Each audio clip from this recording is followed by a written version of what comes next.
Welcome back, everyone, to the third and final set of the day. And our second elimination match of the day. It's Gorr, it's Mifflin, and it's going to be a fun one because Mifflin, no matter what, we are losing one of these SPL teams, which is insane to think about. And it's either going to be the Hounds, who admittedly did amazing when you go back to the third place match, or I guess just really in general, their matchup against the Ferrymen and the Summer Masters, and the Kings, who are the current reigning world champs. But before we get into that, we have to, well, maybe tell you a little more about how things are going on again, why this is an elimination game, and what they're getting eliminated from is the big deal. And what they're getting eliminated from is their opportunity to go to the World Championship next week. So right now we've got, well, I guess technically 7 teams. We just eliminated the first one. We're going to eliminate the second here, and that's going to start to dwindle things down a little further, making it so that what we are looking at are, again, 2 groups of 8. 2 of those teams from each of them. Sorry, 2 groups of 4, 8 teams total. Got it. 2 teams from each are going to be going to Worlds. And right now we're slowly whittling down the contestants. Then tomorrow we are going to be doing best of 5 matches that are going to be a qualifying matches. Sunday, you can look at it one way or the other. I know, Mifflin, you said in the past you like to look at them as elimination matches. The rest of us will look at them as qualifying matches. But they happen to be the one and the same on Sunday. No matter what, someone's going to Worlds, someone's going home, and you only have a couple of shots. It's double elim for these groups, which is how we get to where we're at now. We are in the second match for these teams, and what will be the second loss for at least one of them, which is why it gets so crazy that it is the Hounds and the Kings. And we're done with regular season. We're done with, okay, well, we'll see you next week and you'll get another shot. This would be the last time we see one of these 2 squads. And think about the potentialities on the line here. Correct me if I'm wrong, but if the Camelot Kings go out here, this is the first World Championship event in SMITE full history where CaptainTwig wouldn't be in attendance. That's ridiculous, as reigning world champion at that. That is, and I've seen a comment saying that, you know, most teams, they have like post-Worlds blues once they win. They're like, you finally broke the Worlds curse for Twig just to have the longest post-Worlds blues that we've seen so far. The question is going to be whether they can overcome it when time is necessary. They have to do it not only here, but again, if they win this one. The team that they're going to be going up against, though, is the Hounds. Of course, we're going to be watching tomorrow, the Ravens take on Hex Mambo. That's a qualifying game. The Gladiators, we just saw avoid elimination. They took out the Storm, and they are going to be hanging out in their qualifier/elim matchup, waiting for the loser of Ravens Mambo, which admittedly, neither of those teams seems like it's going to be a very easy matchup. Both of those, by the way, are going to be best of 5s. Everything remaining in Group A is a best of 5. Here in Group B, though, we have this last best of 3 to make it through before we move on to the best of 5 matches. So the Scarabs and the the Wardens that are sitting right there, those 2, one of them guaranteed SCC squad going to SWC, best of 5. That'll be tomorrow. The winner of this matchup will play the loser of that matchup on Sunday. And we've got to figure it all out again in another best of 5 on Sunday to see who is going to be going to Worlds with them. And Mifflin, it could be Scarabs and Wardens going to Worlds. It could be either of those 2 teams plus either of these 2 teams. It all has to shake out. And I'm still kind of processing the one of these teams is done after we've watched them all year and after they put a lot into it. And unfortunately, I guess when the time came, they find themselves in an elimination match. So it's just going to be the question of whether or not they can push forward. The Hounds, earlier, we actually got to see them today in a 0-2 loss up against the Wardens. And they had a lot of really shining moments. I mean, we got to see a lot of good farm in the early game. We got to see a lot of good fighting. But the question, I guess, is kind of left, is especially in this kind of position, what they plan for this set and how they plan to finish this weekend. The best person to answer that, well, it's one of the Hounds themselves. We got NeilMah standing by for an interview. That's right. I've got NeilMah here for the pregame interview. NeilMah, first of all, I'm going to start with, now you're in an elimination match. There's only one final chance to really have that fight back here to try and qualify to Worlds. How's the team feeling going into this match? I mean, we're feeling good. Obviously not the result we wanted earlier today, but, I mean, you have to have the memory of a goldfish, not be perturbed. Look at all the good things that we did, because we did a lot of good things. A few key moments didn't go our way, I think. And I think if we just clean everything up, we're going to be fine. I don't think anyone's feeling any type of way. What's the preparation you have going up against the Camelot Kings? They had a rough set themselves up against the Scarabs and now face elimination as well. What kind of preps your team been doing going into this matchup? Yeah, I mean, obviously we looked at what they did the last sets, but it's tough when a team's back's up against the wall and they played against a European meta that isn't very similar to what people have been doing in SPL. So you kind of have to be ready for any curveballs, you know. When a team hasn't been having anything working, they might whip out something crazy. So you kind of just have to be head on a swivel, be able to roll with the punches and see what they bring out. And then, Neil, one final question for you. How does it feel knowing that a win from your team here would be the reason that we don't see CaptainTwig at a Worlds for the first time in SMITE history? I mean, it'd be nice to win. I don't have any desire to wish ill will on anyone, send anyone home. That's not what I want to do. But I mean, first and foremost, it's about us, right? If we beat them, we send them packing home. That's on them, not us. So, I mean, may the better team win. Good luck to them. But I'm feeling good. Our team's feeling confident still. Well, good luck to you, Neil. I'll let you get back over with the team. Luck in the matchup. We'll throw it back to the desk. I like the way he words it because it's not about them. It's about us, right? They got to win. That's all that really matters. Doesn't matter who's on the other side. And that's got to be true every step of the way. And also, I'm sure that that's how that guy got 2 World Championship wins. Is just you don't care who's on the other side. You just got to win. And that's what this team needs right now. Again, Mifflin, earlier, a lot of shining moments that looked good for them with a couple of just really catastrophic moments, right? If that first game, they're up 4,000 gold before they all channel into one single Kukulkan ultimate. If that doesn't happen, Avoidable. They probably win that game, at least with the lead they have. They make it a hell of a lot harder for the Wardens. So there is some moments to clean up here for the Hounds. And the Hounds have always been a team that has been good in the early game. That's been true all year for the Eldritch Hounds. It's their ability to close out that games that has been in question. I think that's a bit of what NeilMah was alluding to into cleaning up their matches. So we'll see whether or not those adaptations have been made. It is worth noting, and NeilMah, ever the gentleman, would never bring it up himself, but it is incredibly difficult to do double-header days, especially off the back of a loss. They didn't have that much time to prep. I'm sure they probably did say, well, in the off chance we do lose, we're meeting up with the Camelot Kings. Let's think about that a little bit, but they really were just nose in the notebook for the last 2 games of the set. I mean, the last 2 hours, those guys have been grinding away in the lobby, thinking about exactly what they're going to bring up against the Camelot Kings. Lots of homework's been done, a lot of strategizing. But you got to talk about the mental hit that it is that you have to play twice in one day. Yeah, and we've seen some balancing, right? Because on one side of that, you lost 0-2. You've got to not be feeling great, like mentally. You've got to, as Neil had said, have the memory of a goldfish, right? Just forget about it, forget that it happened, and come in and play.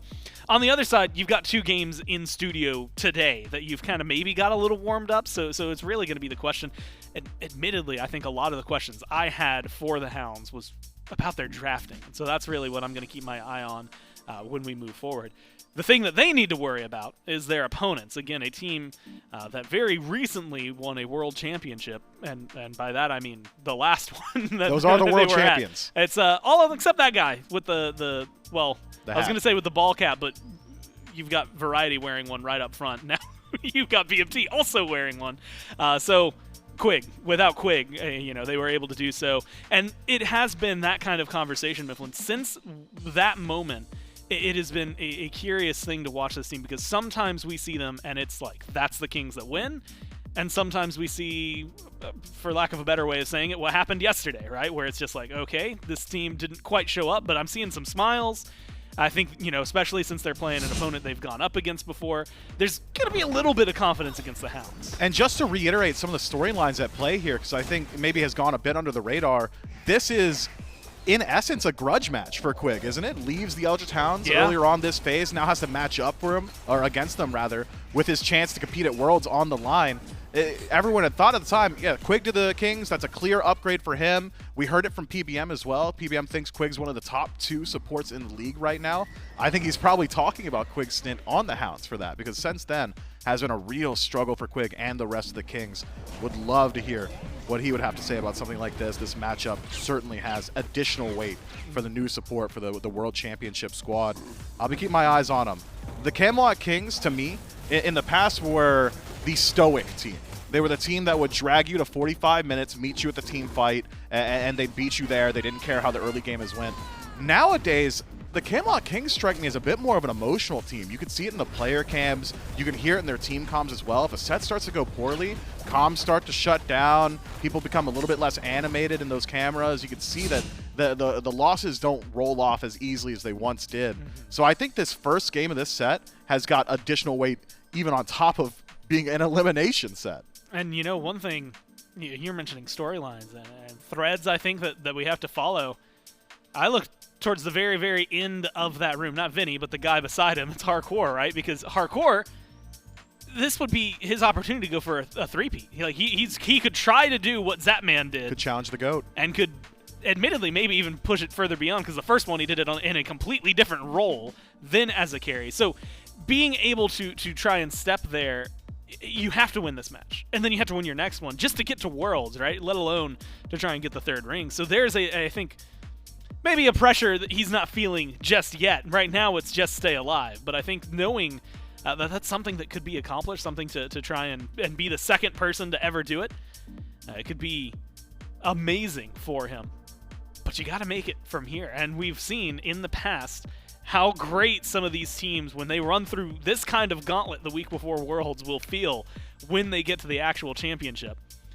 And I'm seeing some smiles, which, like you said, is making me feel a little better, but it's making sure those stay consistent, whether it's win or loss, which is going to be the big deal, especially since we know on the other side you've got NeilMah's unshakable mental to go against. Yeah, NeilMah, I mean, he takes losses better than anybody else. I gotta believe NeilMah. He'll come out of a best of 5 where they're down by 2, having not got a single game, and he'll just go, just got to win 3. Still smiling, no matter what. Elimination game, his entire year's work on the line, 10 years culminated effort. NeilMah smiling in the booth right now. So the Eldritch Hounds, if it does come down to a mental game, gotta believe they've got a slight edge in that regard. This is a set, I think, that is going to be largely dictated in macro play. If the Eldritch Hounds can get the ball rolling in the early game, I think that's their strongest suit. It always has been. Play through Oathhh, allow him to run the map. For the Camelot Kings, their strategy needs to be facilitate BigManTingz. Make sure Jarcorrr has a good time. Those are the 2 win conditions for the reigning world champion squad. So if you're on the Hounds and you've been doing your studying and you realize, okay, well, BigManTingz, he's the one doing all the damage. You know, Jarcorrr is the one establishing pressure early on. You can either decide we can either play against the Camelot Kings at their weaker portions, try and abuse Twig in the jungle, try and catch variety on some of his overextensions, or you could say, let's deal with the strongest point of their game. Let's try and remove them before they become that monolithic effort, that paragon of damage output that is BMT, that pressure generator that is Jarcorrr. If we can get Oathhh involved in the mid lane and the duo lane, maybe we can hamstring them early on. I'll be very curious to see what strategy the Hounds bring out. And Oathhh is a great person to highlight, because I feel like we got to see this earlier. The Hounds played. Ducky was having the time of his life in his lane, it felt like. In fact, towards the second game, he was pretty much the Legacy only game. shining light that the Hounds had. Stu looked pretty solid, at least in terms of pressure early, but then I think in game 2 it definitely started to slip away. But Oathhh is someone who I think if they can, have a game like we just saw Kiermi have in a couple of games. Legacy game as well. Then yeah, it's going to be enough to pick up the slack for the Hounds, whether or not they show up. And they should be showing up. So the question is, what do they do here? Picks and bans, game 1 for the last set for one of these 2 teams. Which team? Well, we have to find out. Sobek, Maman, as well as Athena so far get banned out. The first 2 by the Kings, last one there by the Hounds. We've also been seeing quite a few, and I should say actually just specific mages, right? Our Raijins are gone. Those things, our Oathhh, gone. But the Kukulkan, Khan, I think Baba Yaga's been on that rise. Thoth has been in that conversation. Neither of these teams, well, I guess we saw a little bit from the Kings, but have prioritized those as heavily, right? BennyQ was going for Tiamat a lot earlier. Yep. I think Tingz even played the Raijin yesterday, And the so Vulcan. even though he's fallen off in the Vulcan, he's still playing the Tingz style. And it will only be the Kukulkan Khan and the Baba Yaga. Aphrodite as well join those bands. So what are you prioritize? Because for a while there, I got so used to seeing Chernobog first pick, easiest lock-in, that I stopped thinking of other gods as first pickable. You know, it's so player dependent nowadays. It really, really does is. feel like every team has their own individual meta on what they prioritize first overall. If I'm on the Camelot Kings here, I probably would have looked towards Yemoja. Quig's one of the better Yemoja players in the league. Seems to me that god's been going, for the most part, under the radar recently and continues to do so, as Hachiman is the first lock-in. And Hachiman is surprising to me. He's certainly capable of establishing pressure, but I thought if we were talking about Jarcorrr, we'd be looking at Chernobog or Anhur. Those are the first two picks that came to my mind. Anhur if you want to dominate the lane, Chernobog if you want to dominate the late game team fight.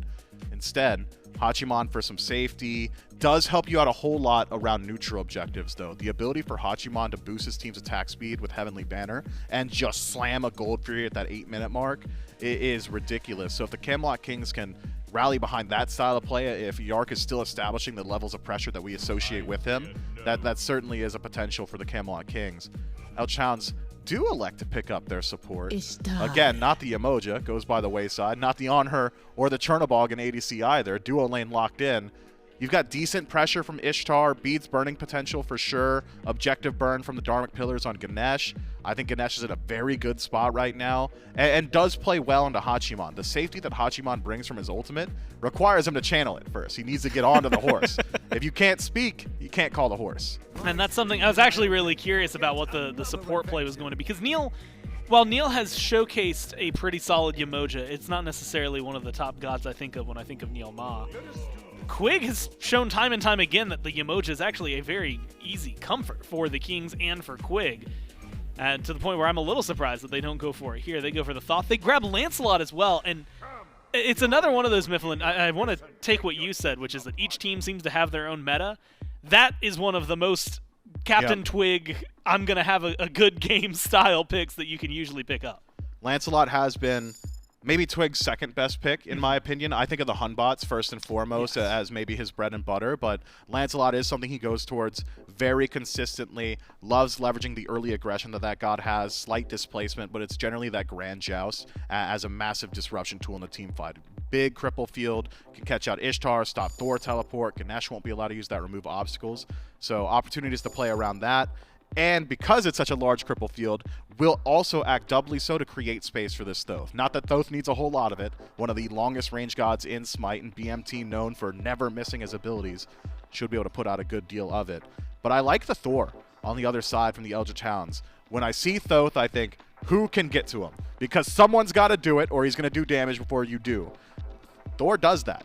The Anvil of Dawn as a gap-closing tool, if you can get the Dharmic Pillar spawn up around that stun, all of a sudden Dash will get him out of there. Evade and Punish should get you out of the Dharmic Pillars, but defense shred, slow on the tail end, chase potential going to be there as well. I wonder, though, what mid lane selection we're looking at for the Hounds. There still are some standards available. We know that Benny really does like the Merlin, especially when his god pool is challenged, but looking at the poke potential from Thoth and the dive potential from both Hachiman and Lancelot, Merlin might be a little bit questionable here. I am a little curious. So we see Yemoja, Sylvanas get banned out. Those make sense, right? You want to isolate Quig a little bit? I don't know. The Sylvanas okay, looks Sylvanas so definitely seems kind of a little out of left field. Raijin, understandable. You were just talking about mid picks. The Ratatoskr catches me a little off guard just because while it's something we've seen both Thor solo and Rat solo, we've seen both of them in jungle, it doesn't feel like it's really been the thing lately. It has been Ducky's thing. Oh, good Ducky point. does love that Thor solo. Sun Wukong lock-in does indicate to me that we are looking at an Oathhh Thor game, though, and should be able to find some pressure on map. Has really good matchup in a Hachi and Thoth, can block off entire segments of the lane, so no clear leaps to avoid the tectonic rift from Thor. Even Baron Samedi, to a certain extent, can have a lot of his utility completely cut off. Going to the life of the party, Thor spawns up a wall. You're pulling him into the wall, but you're not finding the stun. You're not getting the burst damage. So some counterplay potential there for the Eldritch Hounds jungler as the Camelot Kings scrounge for their last pick here. Odin's been on the resurgent recently. Have really liked what Odin's brought to a lot of these team compositions. Plays well into the Ishtar in particular.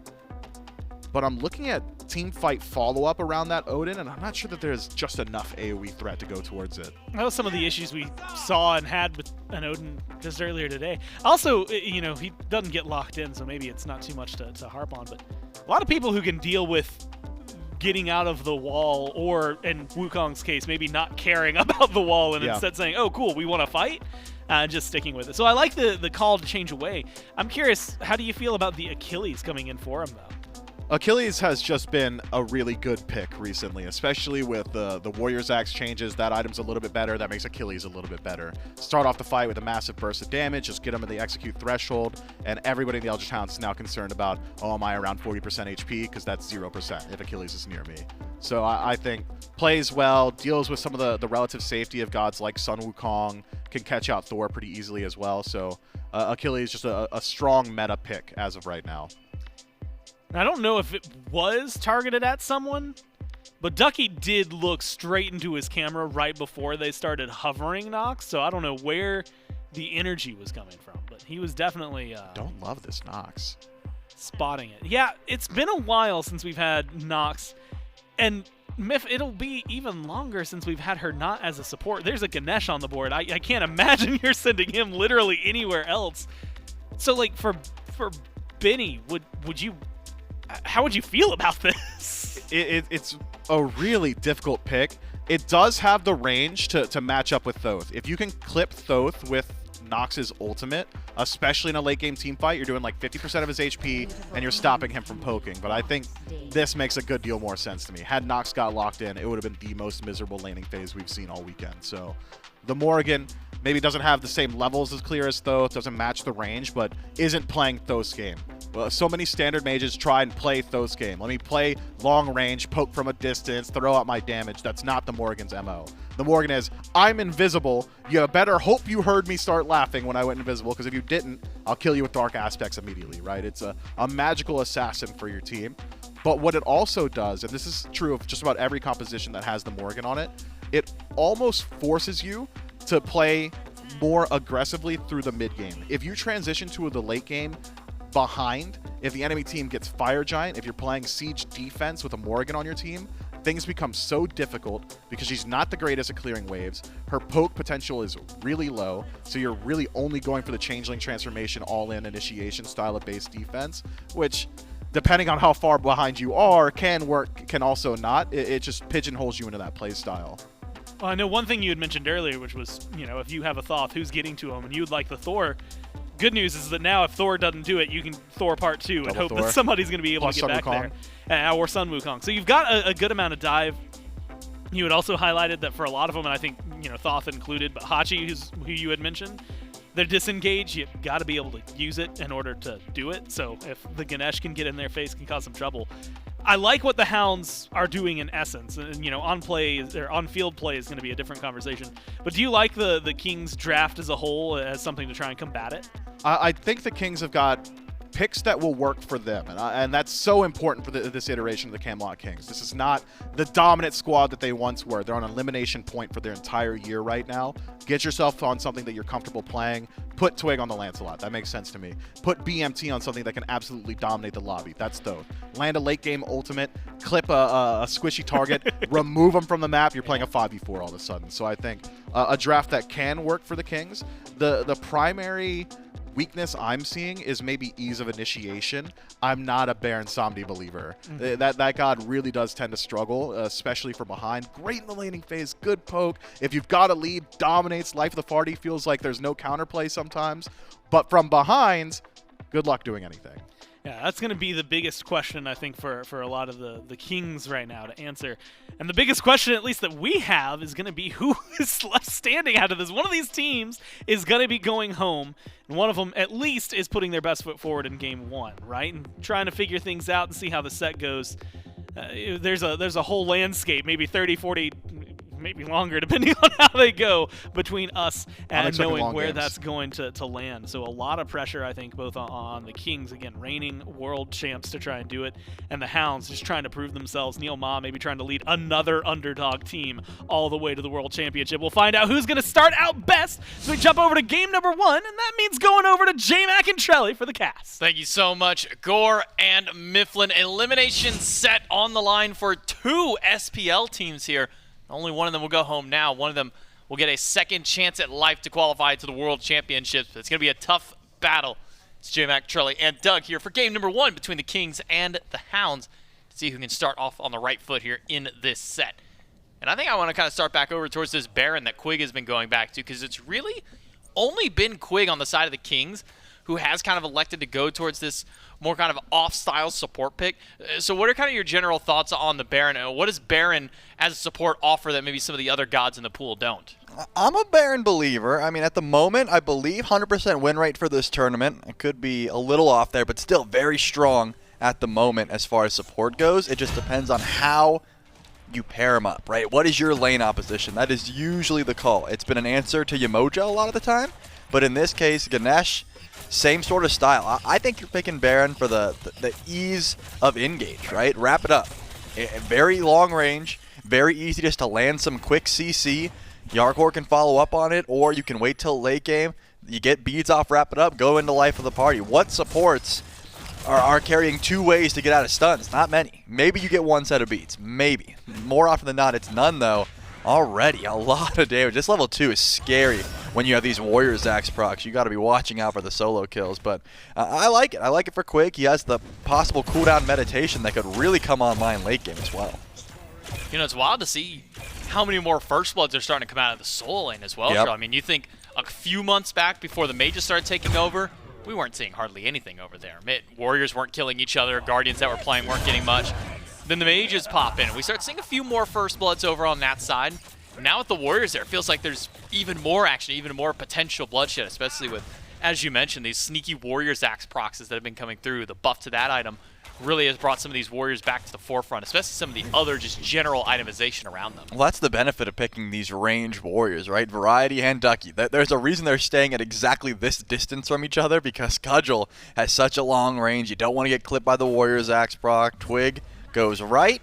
Oathhh goes left. This is usually what we see from these junglers when you recognize what side you want to play off of, what jungle camp do you find yourself going for more often.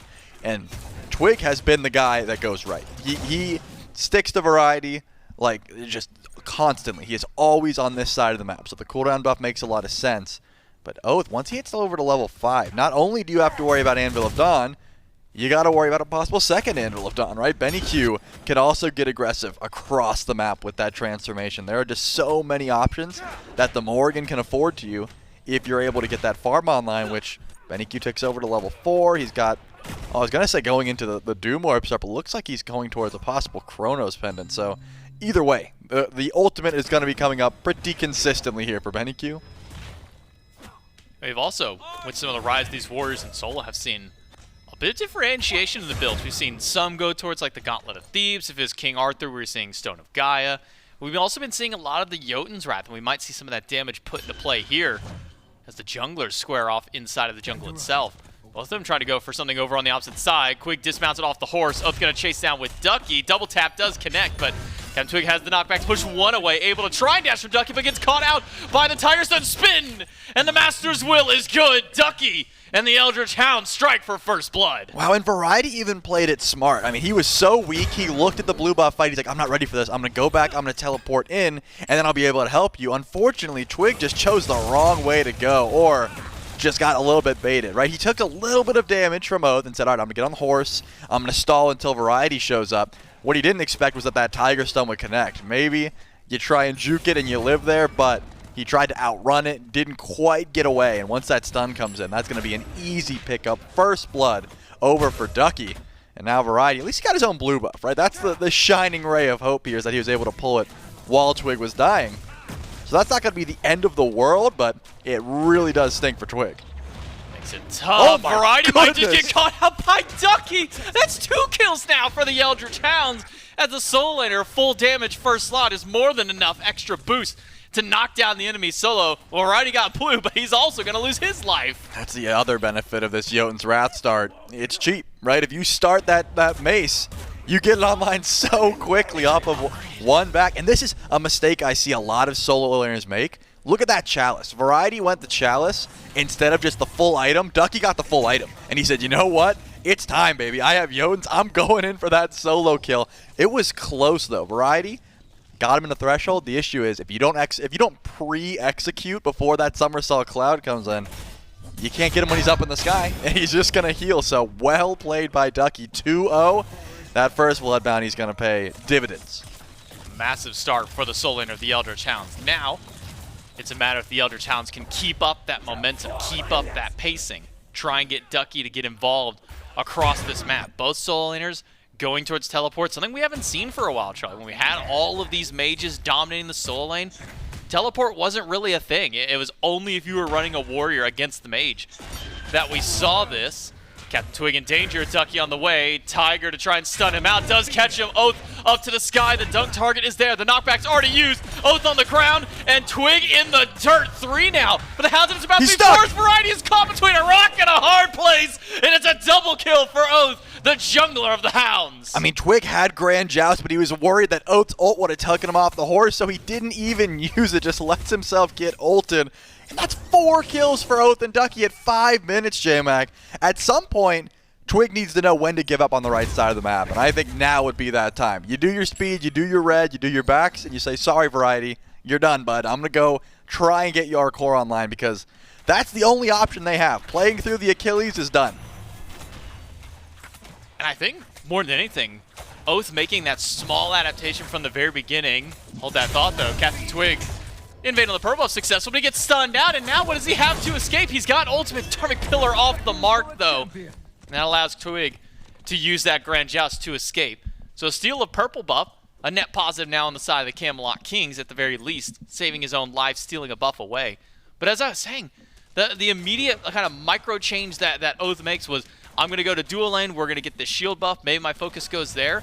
But ever since that point, Oathh has pivoted himself to really sticking to this right side of the map. Yeah, and it's been working out, and I think Twig, I'm glad he went for that purple buff because that needs to be the side of the map that he focuses on. I'm telling you, that blue buff, you're not getting that XP anymore. If Variety gets to solo it, that's fantastic, but wasting your time on the right side of the map, it's just not going to be fruitful. Your new win condition is playing through Jarcorrr. BigManTingz, he's going to be online, trust me. He will get the damage done. This Hachiman is going to have to carry the majority of the weight this game because look who he's up against. Stuart has never been one to want to step forward. He's never been one to take these 1v1s. That's Jarcorr's bread and butter. You better believe this Ishtar is going to be underneath this tower for the next 4, 5, 6 minutes without ever trying to leave. That purple buff invade is a good start, but CaptainTwig needs to be on it. And I really think that's one conversation point. We had Variety falls for another kill over to Oathh this time. Killing spree for the jungler of the Hounds. 5-0 for the Eldritch Hounds team so far. Ducky a part of all 5 of those. Oathh, only 1 kill he missed out on, and that was just that 1 solo kill that Ducky got over in the lane.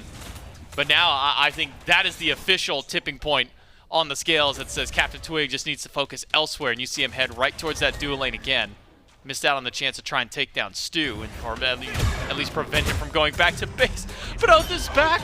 Double tap hits as well as the Berserker's Barrage, but Variety quick on the trigger, able to hit that ultimate, get back to the tier 1 for safety. My man just teleported in, J-Mac. He's got to get that HP back somehow. I mean, this is where the Chalice really will help out with that sustain, but if Oathh just sits around this side of the map, it is going to be very annoying for Variety to try and catch up.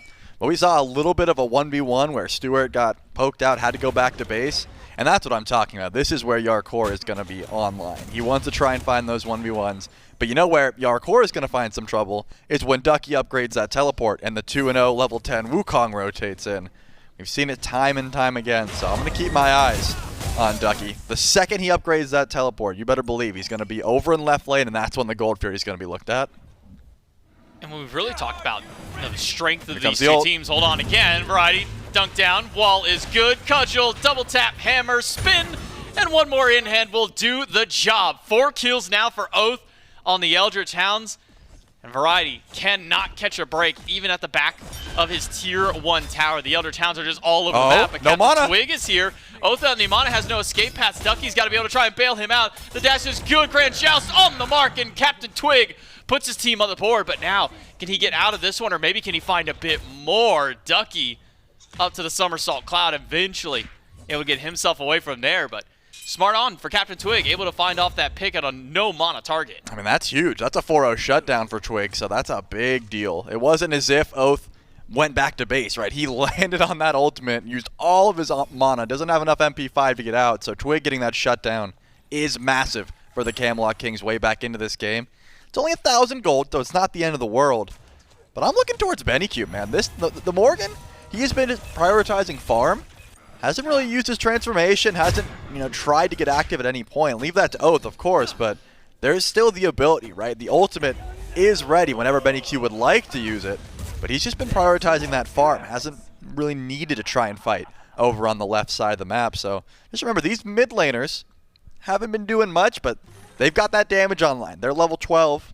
3-level deficit to Variety. He would look very squishy to some magical damage at the moment.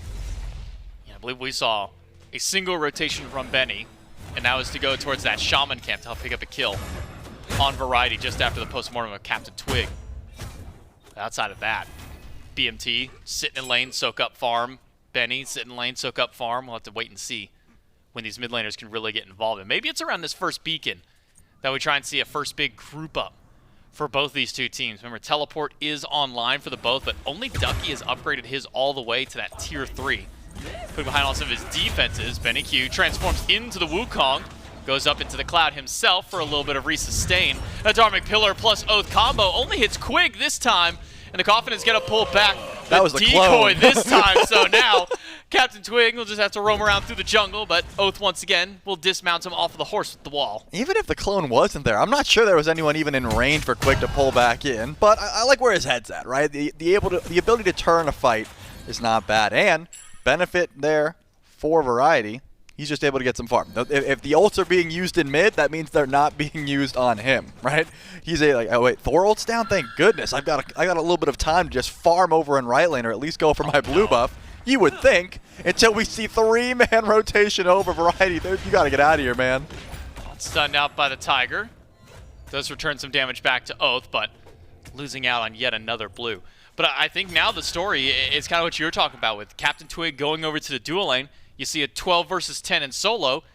Flip it the opposite way. It's 12 now for Jarcorrr over on the side of the Camelot Kings versus the 10 for Stu. So the strengths starting to come on opposite ends of the map here. And I think that kind of plays a little bit into the identity and the story really of these two teams, where Jarcorrr, BMT have kind of been the go-to guys to the side of the Camelot Kings this phase. Same thing with BennyQ, Ducky on the side of the Eldritch Hounds. Now you have where those weaknesses are being exploited a bit more on each side. It all comes down to how they all collapse in together when we get to the team fight stage. Yeah, absolutely. And because of that, again, I think the Camelot Kings are going to be playing this one a bit more defensively. It's not as if Tingz and Jarcorrr need to be afraid, right? They're up, I believe, about a half a level for BigManTingz, and of course, as you said, 2 levels for Jarcorrr. But Ducky's going to rotate in. He has that teleport upgraded. He's going to use it at some point to show up behind the Gold Fury, near Jarcorrr, around this objective. And when it happens, Variety's going to have to make the call. Do I upgrade my teleport immediately and show up? If it's in the next 160 seconds, won't matter. He doesn't have the time. But if not, just sit back and farm. And does your team get like too far behind off that? Look at this, level 14. Stuart's level 11 at the moment. That is ridiculous, considering that there hasn't been any Gold Fury attempts or anything like that. So I'm thinking Variety might want to upgrade that teleport. Gold Fury's a big possibility here, as long as you got eyes on Oathhh, but hold that thought. BigManTingz doesn't want to lose the beats here. Well, has to lose the beats. BennyQ transforms into the Wukong, and that's a dead Thoth in the mid lane. And BennyQ jumps up on the cloud. We'll have the decoy chase out CaptainTwig while Oathhh deals with Quig himself. A half HP on the Baron as the decoy just chases out, and BennyQ able to escape into night on the Morrigan. Now 1-0-1 for himself as the Eldritch Hounds boost their lead from up to now 7-1. But if you look at the charts, it's only 1,000 gold. It really has not peaked beyond 1,500 for this Hounds team. The experience as well, because of the lead that Jarcorrr has built, essentially sits dead even. Yeah, I mean, if you want to look at gold in hand, Jarcorr's sitting on 1,500, and he has essentially a tier 1 over Stuart. And Stuart's got like 800. This is a massive lead. Yeah, the net worth charts will tell you all you need to know. Solid 400 gold at the moment for Jarcorrr on top of that XP. So that's going to help out a lot when you're trying to look for objectives, right? If you can get that XP, that extra penetration online just a bit earlier. I'm still looking at Ducky, though. I mean, that is going to be a problem. We see what happens when BennyQ turns into him, right? Not only is Ducky the fed Wukong, Benny can turn into the fed Wukong to try and dive BigManTingz in a tower, ends up working out, and now the beads are gone. This Thoth, a walking target for an Anvil of Dawn from Oathhh. Go for our back that Ducky's dragging his buff. Doesn't fear that there's an invade coming, but just in case one of the Kings want to poke their head around that right side, pulls that far enough back for him and Oathhh to clear that one out. Vision around the Fury. You can see a ton of blue wards on the upper and right-hand side of that Fury pit, but on the lower and the left end is where the Eldritch Hounds have posted their vision up to see if maybe they can spot out the Camelot Kings trying to go for a sneaky play. But when we talk about secure on field around the objectives, well, that one goes immediately over to the Camelot Kings of this Thoth. only way that you maybe out-secure that is if BennyQ transforms into a Thoth himself and goes for a similar style of trying to out-secure the objective. It'd be a hard one to do, just because not only do you have to transform into the Thoth at the last second, you got to charge up the ult as well, which is very annoying because there's so much CC that can interrupt it. So I don't think it's guaranteed for either one of these squads. But still, the Hounds would be the ones to go for it, and it's just by nature of this solo lane. Variety did upgrade the teleport, so he has the ability to get active if he so chooses.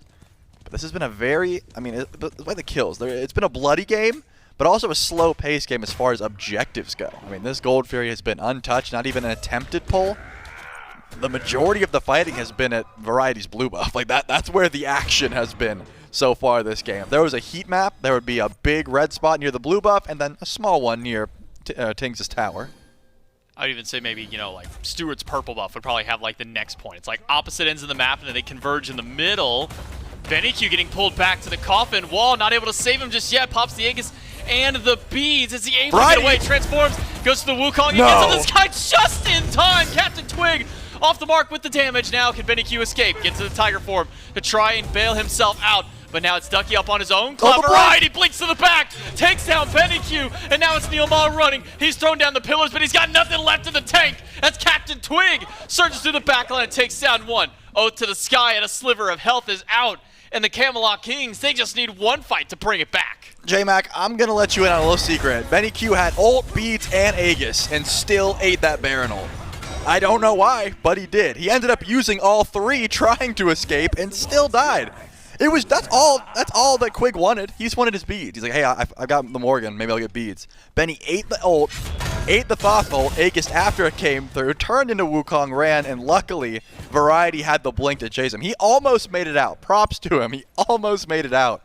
But still, now you're down the Morrigan ult, beads, Aegis, and a runic bomb in pocket for Variety. That's exactly what he needed. That is exactly what the Camelot Kings needed to get back into this game. And correct me if I'm wrong, but when you transform as the Morrigan, you also get rid of those Hysteria stacks that you would have had on you. So here we go. Maybe you just go into something else. BennyQ pulled back at 1,200 damage to the dome. Well, you don't beads and Aegis early enough, or if you don't even, or if you use them when you don't even need he already to. Used them. You don't have them for the next time that it comes around. Quig and BMT can do that one more time before those beads come back up. Yeah, that's my point. So he ate the stun. Right. Then he ate the ult, and then Aegis after the ult came and goes, oh man, that's a lot of damage. Then he beads, used his ult, turned into Wukong, ran, and now you don't have either of them. That's a little unfortunate, right? You kind of wish you had one of those relics. That's how he dies again. Because Quig said, wait, didn't you just use both relics after Life of the Party? I got one more in me. We can go for another kill. And Tingz does 1,200, just in case you were curious how much Final Judgment is doing at this point in the game. And he can do that in a couple seconds. It'll be back up. What's BennyQ's health bar right now? Like 1,200 damage is probably a like lot. 16, how much health does he have? maybe like 16, 15, 17, 1,800. yeah. So effectively 3/4 of Benny's HP with a single ability fired, and plus anything he throws in with the extra glyph damage on top of that. And his party punch. And his party punch. I think that's another point to bring up. Going for the party punch as opposed to the bow on BigManTingz. That extra punch of damage that comes through for the from party. the mid laner of Camelot Kings that to Quig bring is the bringing. party. Well, Quig's bringing the party. Tingz is just showing up. He's bringing the Baron's punch. Brew and Party Punch in hand. Man, they've got a real party going on the side of the Camelot Kings now. Meanwhile, Benny hasn't even stacked his bow yet. Unfortunately, that's just the way of the Morrigan in this case. You're not getting too active, so you just got to sit back, but it's helping out. That extra burst damage will come into play. We saw a teleport. Did get used. Ducky showed up at the left side of the map. No Gold Fury pulled. No Gold Fury attempted, and Variety grabs the tier 1.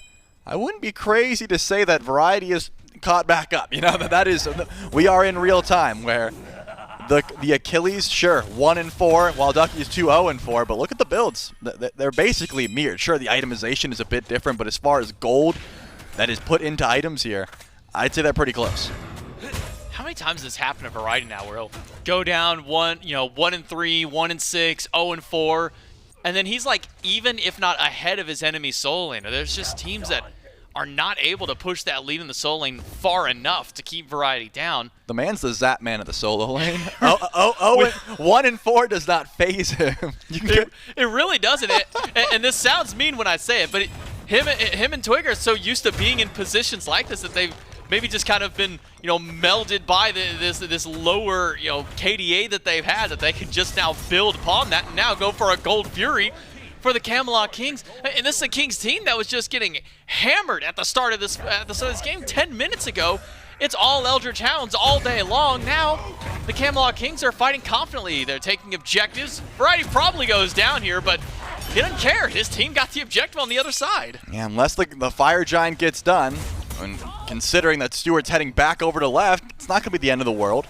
You do lose Anvil of Dawn for that kill. Jarcorrr hits level 20, first in the game, by the looks of it. Yeah, plenty of farm going his way. This Hachiman is going to be a threat. Has the dominance, has the Exi, and of course the Demon Blade finish, so not only do you have that tank shred, the crits are going to be coming through as well. Look at Stuart. My man's got 3 items to his name, right? He cannot match that DPS just yet. Once the Kins doesn't quite have the gold for it, or at least hasn't backed to purchase it, so now Pyromancer just gets done. The Camelot Kings, I would not be surprised if by the time like Variety was 1-4, like when he finally got that 4th death, or 0-4 in this case, he was like, no worries, guys, we got late game. Like, that's probably what they're telling themselves, because look at your carries, look at your backline. Tingz and Jarcorrr were never behind. They didn't have any issues there. We really haven't seen the Hunters do anything yet. Normally we talk about, okay, we'll see the solo laners in like 20 minutes, then the fights will break out, it'll be awesome, we'll have to see what happens when the solo gets involved. It'll be awesome. It's the opposite this time. It's, man, when are the Hunters going to get involved in this game? Jarcorr's just been split pushing, takes that tier 1 tower. Now we start to see a little bit of a group up with him towards mid as this next beacon spawns back up. Might see the first big grouping, and I think for the Eldritch Hounds, maybe need all 5 to kind of group up, even with Stu behind. Getting that extra bit of DPS to try and take down to these targets that aren't Variety, I think is the better way to say it. J-Mac, look at the difference between Neil and Quig. I mean, they both have full Bracer and Meditation. It's not in the relics. Quig looks like he's collecting items, and NeilMah's like, I got my gauntlet and I got my dagger, and I'm going into battle. This upgraded starter. He's got tier 2 Magic D, tier 2 Fizz D. This is crazy. This is just what it's always been like for Neil, though. Even when his team is winning and they're dominating games, it always feels like he's sacrificing maybe too much of his farm to get the rest of the team ahead. Now he's 2 levels down. He's essentially kind of an item and a half down because it's 2 tier 2s on the side of Quig. It's wild how much farm NeilMah just gives up to the rest of his team. And see, that's the thing. That used to be the conversation years ago. Look how much farm he's sacrificing for his team. Splitting farm is not that bad. Like, it's actually better, there has been so many buffs to splitting farm. I think you're just making yourself much less tanky at this point, at no detriment. It's not as if Jarcorrr got behind for Quig splitting with him. Yark's had a 2-level lead all game. It's not as if Tingz got behind. He hit level 21st as well. I think now you just have a Ganesha that can't stand at the forefront of the fight, so Neil needs to start sapping some farm, or at least hit level 15. Upgraded starter would help out a ton. Fire Giant teased out for the moment by the Camelot Kings, seeing which the Hounds will step forward. BennyQ first in line. It's CaptainTwig right to the back line. Benny doesn't get a chance to fight in this game. Ult, Relic, all of those gone. Relic still stand, but no life left for BennyQ. The Camelot Kings just run down the mid laner. Yep, they didn't care, and now Fire Giant being started up. Tingz didn't have to use anything while getting dove by Ducky there. Got blinked on. Didn't matter. Final Judgment available. Looks like they're going to walk away. Yeah, Ducky's not even making an attempt to go in for the steal. That's Fire Giant 23 minutes in on all 5 of the Camelot Kings. And they have a wave, J-Mac. They're going to push up and grab this tier 2. Why not? Twig going to push up in the mid lane himself. Stuart will split push on the left side of the map. Gets a tier 1 tower for himself as the Titans now march up the mid lane, but it's tier 2 for the Camelot Kings in the solo lane, and an immediate beeline path from the Kings team towards the Titans that are in mid. And if they've got enough manpower there and enough ultimates maybe to still stick around, could just go for the push to this tier 2. The Eldritch Hounds are so split up, and we really just do not see Stuart active just yet in this game. And the thing is, Tingz is about to like full buy a Soul Reaver, and once he does that, he's at 100-0 territory. Like, he has arrived at that late game Thoth where you could charge up an ult before a fight, keep canceling, let it fly, and just delete BennyQ or Stuart off the map. Even Oathhh, who just went full damage here, as long as he's not in the jungle getting Protector, it could be a problem. Now a full health Order Titan walking in. Walks into the Phoenix. Ducky gets CC'd out by Quig. Gonna try and pull someone back into the coffin. It might just be Ducky. Gets the ultimate just in time, but But Ducky's already at half HP, crashes down the middle as CaptainTwig tries to take down BennyQ, who's eliminated by BMT, and now the Eldritch Hounds are down a man. Make that 2. It's 1 for CaptainTwig. The execute just off the mark onto Ducky. He'll be able to run away. No, he won't. It's CaptainTwig with the double kill on the Lance. It's only the dual lane left for the Eldritch Hounds to defend. Mid Phoenix gone, the Titan removed off for now, and now it's 5 of the Camelot Kings pushing into the throne room. BMT still half HP, batting away at what little health that Neil and Stuart might have. CaptainTwig right to the back line, pulls the Aegis, NeilMah goes down, and Stuart only has to run back to the fountain. He gets 1 before he loses his life. It's the Camelot Kings with game 1. That is ridiculous. How far down? What a terrible start for the Camelot Kings. I mean, Twig and Variety, 0-2, both of them by 5 minutes. That was 4 deaths in solo and jungle combined. And Oathhh and Ducky, they weren't able to carry enough of it because there were some questionable mistakes. I mean, BennyQ's relics come into question a bit there. The Morrigan wasn't able to get a lot of value even there. Turns into Lancelot and was dead before he even got on the horse. That can be a very troubling fight. And the biggest issue for me, JMEC, is didn't seem like a stop they needed to make, right? You kind of just go for a soft defense there. Maybe you lose mid Phoenix, but you don't lose the game off it. You go, all right, we'll deal with Order Titan, then reset. They just all in committed, and it didn't really seem like they had to.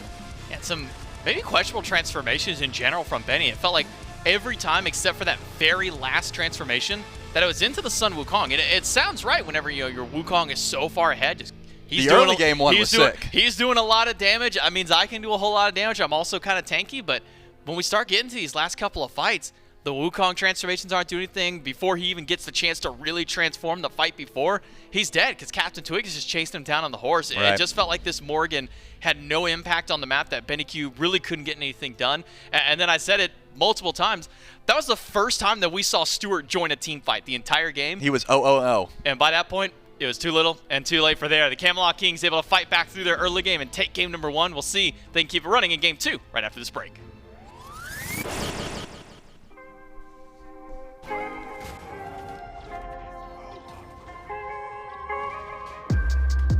East Coast always in me, Commonwealth, Lil Joe, getting love from my city. I roll call for the DMV. In my own lane, you could still ride with me. No one knows I made mistakes. You won't in, but it's too late. I don't need your support just to know I'm important. I will never sell myself short, cause I know you see me on the come up. Big girl with big dreams and big drip. Talk is cheap, but please dare me to run up. I'ma put my money where my mouth is. Talk a good game, I'm my alphabet. Even on my worst days, still an alphabet. Standing next to me, you gotta be an alphabet. 8 ball in your pocket, I'm your alphabet. Alphabet. Never really fit in, always felt like an alien.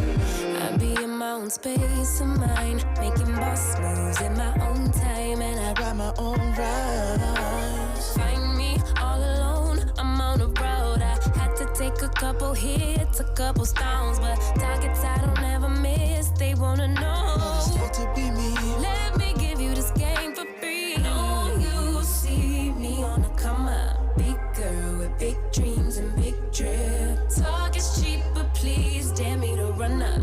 I'ma put my money where my mouth is. Talk a good game, I'm my alphabet. Even on my worst days, still an alphabet. Standing next to me, you gotta be an alphabet. 8 ball in your pocket, I'm your alphabet. Yeah, alphabet.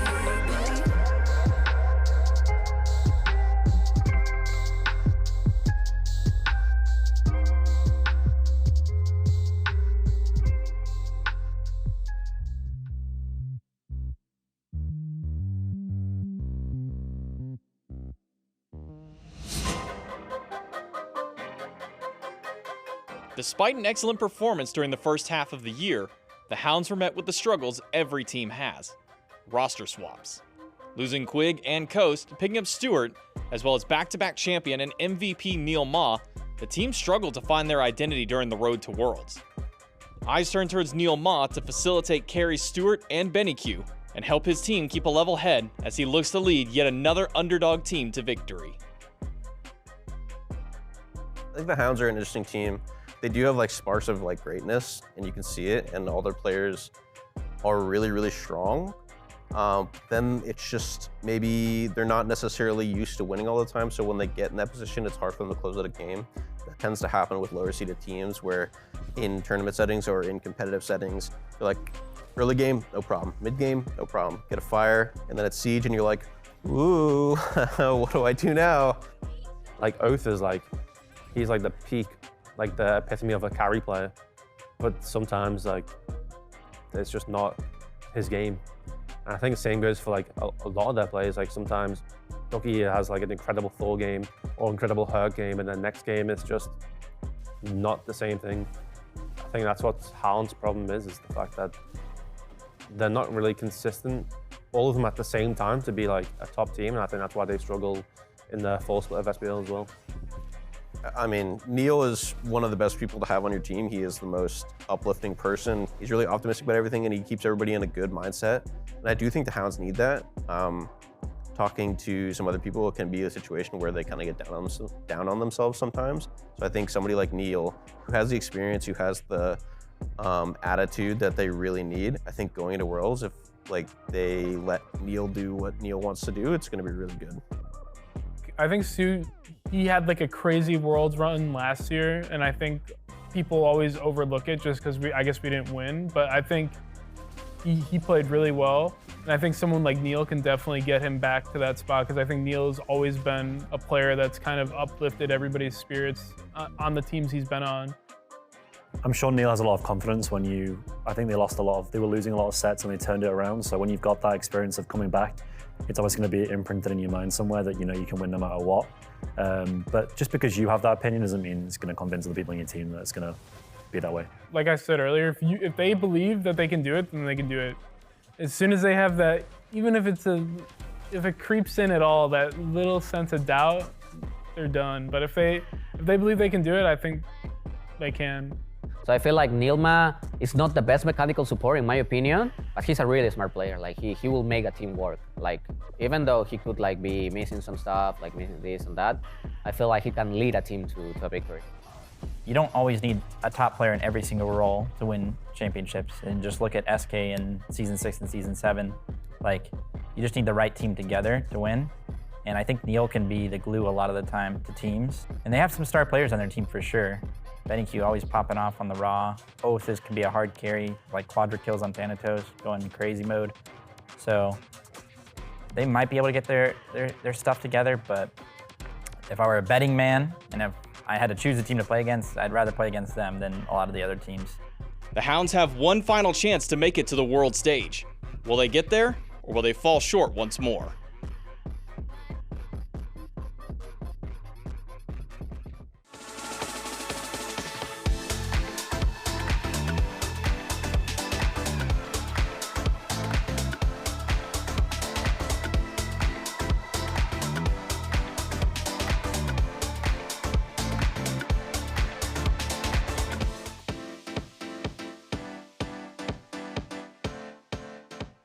That's right. If you want to watch more videos like that one, then I've got the best place that you can go. You just saw the link, youtube.com/SmitePro.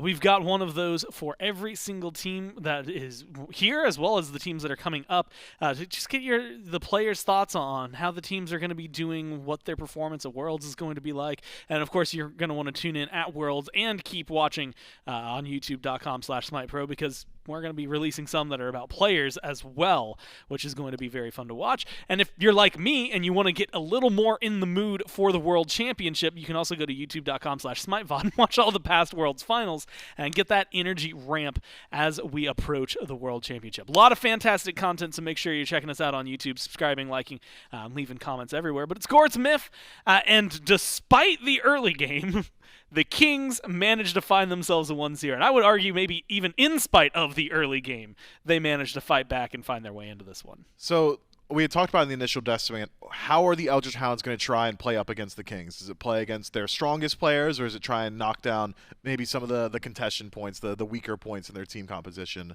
And they decided, let's go ahead all in on variety. Let's try and deal with CaptainTwig, and it works out. For the first few minutes, I believe 0-4 start for variety. Twig down 2, so they're 6 out of 6 of the deaths there for the Camelot Kings. But here's the thing about the Camelot Kings, and this has been true about just about every single iteration of this team. The win conditions are in the duo lane and L in the center of the map. BigManTingz is just gonna one-shot somebody at some point. That is a guarantee. If there is an ability in BigManTingz's kit that has a comma in it, he's going to one-shot somebody. And it happens, I believe, 3 times this game. Jarcorrr has a phenomenal match, a 2-level lead for him. Quig was building circles around NeilMah at one point at 5 items to the 2 of NeilMah, and one of the 2 for NeilMah was Relic Dagger, so not exactly tanky there either. I think if the Eldritch Hounds want to make adjustments going into this next one, it's you're going to have to play against the strong points of the Kings. You can't let BigManTingz free farm. You can't let Jarcorrr free farm.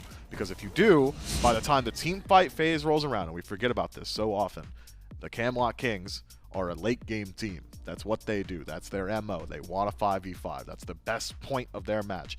So if the best players get to that point from even or ahead, things generally look pretty good for the Kings. Yeah, variety going 1-6-5. Even if you ignore the 5, just say 1-6. And well, you look up and you see the win over it. Doesn't necessarily matter what the KD is, as well as when you just look towards the right, you see the 2-1-3. As you had mentioned, some of those were just delete buttons for Tings, and 009 for Quig, 3-0-3. You know, when the left side of the map is able to pretty much free roam and get the job done in the late game, Variety doesn't care, because Variety's going to try to hit the same point that he hits every single game. This is actually something that we've seen against the Kings, I want to say relatively often, where a team will hyper-focus the right side of the map. And if you can get Twig heavily involved, right, if they were both 0-4, maybe we're having a different conversation. But Twig is able to get that one kill, and that kind of helps keep it alleviated. Variety will go 0-9 if he needs to, and it will still mean, okay, let's get to the late game and be tanky. We've seen it happen. Maybe not 0-9. That's a little egregious. But we've definitely seen him have some rough games that have resulted in Kings wins anyway. We'll see what they do this time around, especially, as you had mentioned, with the Hounds having to adapt to it. First adaptation is they're going to be first pick. Kings are up 1-0. And so far, Hounds ban out Kukulkan, Aphrodite, and then one more TBD. Kings have banned out the Athena and the Sobek with their one more waiting as well. And so small adjustments as of right now, but it once again comes into this interesting dynamic, like you had said, individual team meta of what the Hounds now will see as first pickable. Because earlier they even were willing to first pick at Tiamat, though I don't know that would go under a recommended section if we had one. Wouldn't recommend it, personally, but I'm not Benny. Oh, man, speaking of Benny, some of those transformations in the previous game just were not lining up. The last team fight turns into Lancelot's get clotheslined on his own ultimate before he's even get to the end of it. I'd love to see Benny, the shoutouts from the pros, things like the Ra, the Merlin, the Raijin, some of his more bread and butter selections I think would suit them well. That's not to say that you can't play Tiamat, but I do not want to see it top 3, and if they don't pick it top 3, they probably won't get it. The Camelot Kings have clearly taken notice of that selection. Speaking of taking notice, now it's Twig on call here. Lancelot banned out by the Eldritch Hounds. Got to dig a little bit deeper into that God pool. So much still available, though. And when I think of the battery of the Camelot Kings, again, duo lane and mid, just about all of their selections are still out there. BigManTingz could go back towards the Thoth. Jarcorrr can play everything in the Hunter tab. The Camelot Kings, I don't feel like they're feeling too limited by this ban phase, barring the Lancelot. Gotta see what else Twig's got. And normally, you've kind of highlighted this. If Twig isn't Lancelot, it's Hunbats, right? I mean, those are usually the two. Or Rat has definitely been up on that list as well. So, a couple of options. Thor, I actually really agree with this first pick, just because even though, I guess technically a loss last game, I feel like it's something that has worked out well for the Hounds. Although you had mentioned it definitely, Ducky is the one who's maybe found more success on this pick in general for the Hounds than maybe Oathhh. Yeah, so picking it first overall doesn't reveal too much about your draft, except that you are going to have a Thor, global presence, wall to spawn up, good damage output. Maybe you throw him in the solo lane. I'm not sure how Thor is faring in solo right now with the resurgence of Warrior's Axe. Thor was a really good Bluestone abuser. Maybe you could still go that Bluestone build, get that Jotuns in first slot, play him a little bit more damage-centric, but I would think we would want to see him a bit tankier, or just right back into the jungle. I think the Eldritch Hounds very capable of taking him there. Camelot Kings, on the other hand, got a really good selection on field here. Thor, although a good pick, I think matched up in pressure by things like Rat or Thanatos, so if you want global presence out of your jungler, certainly some options available to go immediately towards that. Instead, facilitate your big boys, Thoth and Anhur. That's BMT, that's Yark, and that's a lot of pressure. That's dangerous, is what that. I mean, that is a dangerous top 2. That is one of those moments. Realistically, you could probably just screenshot the Camelot Kings Thoth Anhur, and like pocket that for about. Well, I guess you don't even need to pocket it for 20 minutes. You can just hold on to it now, release it now, and just showcase. Like that is a winning combination usually. And so we'll have to see. Again, there's a lot that maybe goes around it. I'm actually really intrigued by Quig's choices and wondering what he's going to want to put with the Anhur. I feel like there's definitely been some picks in the past that match up well with him. They've banned the Sobek, but there are other Guardians that really pair well into these matchups. There are. I'm thinking about the Hounds pick here. I think I might want to see Stu's lock, and Heimdallr makes sense to me. With Hachiman off the table, I like Heimdallr for what he brings to the majority of compositions, and what he brings is a good deal of safety, as well as great vision in late-game Fire Giant or Gold Fury team fights. That first ability, essentially turning you to a massive sentry ward that sees over walls, is just great. And I'm primarily the reason I wanted to see Stu's pick is Heimdallr would have got banned had he not got picked in this selection. And then there's not a whole lot of safety hunters available. Yeah. Could go towards the Jingwei, but feels like that's a major concession to make just to have a safer laning phase. And I only say all that to say, Yark's Anhur is going to make it tough. It's going to make it very tough to exist in the lane. So make sure that Stu isn't feeling too much of that pressure. The Eldritch Hounds in Game 1 showed me a propensity to play in the solo lane more often than the duo lane. So if no one's going to be there to stop Yark from jumping on Stu, you got to get him on something safe. Kuzenbo gets locked in. Now, Miff, I'm going to be honest with you. Kuzenbo, to me, has not necessarily stood out as the, hey, if we lose this game, we are eliminated from our world's contention, our run is over, we're going home. But it's locked in top 3 for the Hounds. It gives a little bit of aggression, but you were just highlighting, especially if he goes to the dual lane, that Heimdallr wants to play a little safer. Is this to bring people to the Heimdallr so that he can continue to play safe and the lane can be aggressive, or is this just a Neil pick that every now and then comes out and they gotta hope that it does well?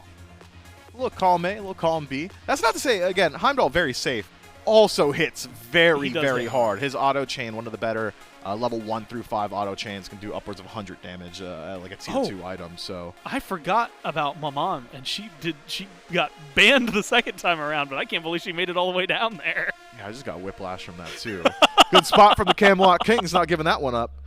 But Kuzenbo to me screams, guys, I'm going to go run at that Thoth in the late game. I'm going to Watery Grave. I'm going to throw my Nene Kappa. I'm going to pop my Thorns, whatever it is, and I'm going to prevent Thoth from playing for 15 seconds. And in that 15 seconds, I need the rest of you guys to decimate whoever is in front of you because I am dying for this. I'm not walking away from this Thoth. He's going to chase me down afterward if I haven't done enough damage to him myself. So that to me is just BigManTingz needs to be put in check.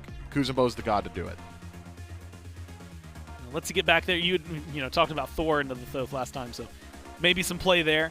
Daji gets banned as well. I think the Kings, again, another good read on that in terms of jungle.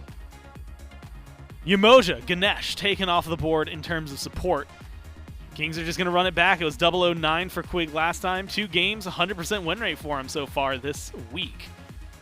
And the Kings want to keep that number exactly where it's at. And so now we're looking for, what, I guess either a last pick. If they want to, you could hard pivot and have Variety play the Rab. More than likely a last pick for Variety, and he's going to get to see the field of the other side. Oh, that's real dangerous. Now, I want to ask, because I'm getting conflicted mood, because I know a few seconds ago you did say that you agreed with the pros where he should play his Raijin, the Merlin, the Ra. But now I can recognize that it's a little dangerous to pick, especially in this scenario. I mean, there's just a lot of dive potential on the Camelot Kings. Stop him. Thoth is going to have the poke advantage. Thoth is also one of the best applicators of Divine Ruin in Smite, so you're not going to be able to heal as much. It's just a really, really dangerous raw pick because of how much the Camelot Kings are going to be capable of just walking you down. Yeah. And if it is going to be a Nemesis lock-in, I think indicates that we are looking at Rat solo, which would just add an additional diver onto the list. Now, Nemesis is going to walk you down. You've got slow immunity on Ra to help out a bit, but that is a very dangerous selection. When Heimdallr is as safe as he is, that's a double-edged sword, right? Your Heimdallr is super safe. CC immunity dash, nearly global teleport as well, thanks to the Bifrost. That dissuades backline divers from looking at Heimdallr first. I'm going to hit him a little bit. He's going to teleport away. Who's next? Oh, it's Ra. That guy just walks. He's just going to walk, and Kuzenbo's diving my Thoth. So nobody's peeling this Ra. That is a very scary selection. It can go one of two ways. He can dominate. He's going to tick to level 5, hit Searing Pain, do 300 damage at level 5, solo BMT, and then roll with that the entire game. Or he's going to die one time at like level 10, and he's going to die again and again and again, because that's just the nature of Ra into a draft like this. Yeah, it's dangerous. You described it the best way, to the point where it eclipses the Susano that gets locked in. The Nemesis locked in as well. It creates a very interesting dynamic, right? These are squishier squads, right? And admittedly, we've seen that Baron can build tanky, right? Rat with the right build can get a little tanky. But if you are, Myth, if you are going to play a Ra, and you are going to try and just be absolutely, monstrous with your ults, this might be the best draft for it, because it doesn't feel like there's a bad target for you to hit. It just feels like there's also a lot of targets that will hit you back really hard in the process. Yeah, the front line of the Eldritch Hounds is going to have to do a whole lot of heavy lifting. If you're initiating the fights well and Ra's just hitting Searing Pain off first bit of CC, that might be enough to keep people away from the Ra. But if the fights are being initiated by the Camelot Kings, the peel potential of the Eldritch Hounds is then called into question. And if they're all spending time saying, Benny needs help, get into the back line, oh god, the Nemesis, he's shredding defense, the dashes are down, get back there, who's stopping Thoth? Who's preventing the Thoth from free casting from all the way across the map, right? So there's a lot of nuance to how this composition can play, but I think so much of the Eldritch Hounds game is going to be reliant on the first 10 minutes. And that's a dangerous first 10 minutes. The good news is, if Rat is going solo and Baron is support, a lot of that middle engage is going to be what? Slice and dice for a slow, and I guess the ultimate on Nemesis at level 5. So in theory, and again, it's a pretty heavy theory at that point, but in theory, you've got a little bit of leeway in that first 10 minutes to try and make that work. But do you see things going super... I mean, Ra just does not go fast, as you highlighted. He just kind of walks around, hovers leisurely towards wherever he's aiming. I mean, he zooms. He's a fast character. But only if you use your abilities, though. And you're going to be using your abilities. That's how SMITE works. You better be. But safety, I think, at a very high question here. Both these compositions have a whole lot of potential to run the early. One of them has to run the early. Well, the question is going to be who it is that's running the early. Will the Kings move on and will send the Hounds home, or will the Hounds hold on for at least one more? The only way to find out is to go down to the casters. Thank you so much, Gore and Mifflin. Game number 2, elimination on the line for the Eldritch Hounds. Camelot Kings 1 game away from pushing up into a qualifier match of their own. See if they can make it back into the SWC. But after this set, only one of these two teams will still be in the contention at all for SWC. Will it be the Hounds? Will it be the Kings? We'll find out here in game number 2 if the Hounds have what it takes to fight back. Twitch poll seems to think that it's slightly more in favor of the Camelot Kings, and maybe with a bit of an unorthodox solo that we're not really used to seeing anymore, Charlie. It's an assassin solo at the Camelot Kings with this Ratatoskr. I love me some assassin solo, man, especially with the Warriors Axe changes. I think the Jotun's Vigor start helps out things like Thor. Not so much like the characters like Nike and Wukong definitely use it better, but hey, Thor with a nice juicy double tap, then back up, then repeat the process can certainly get ahead in the lane. But what I want to look to is the fact that your season is on the line, okay? Your world's chances, your season, everything. Yep. And BennyQ goes to the Raw. This has been a pick that has been extremely strong for him. I'm not going to say and him alone, but mostly BennyQ, right? Like not everyone is going to this Raw.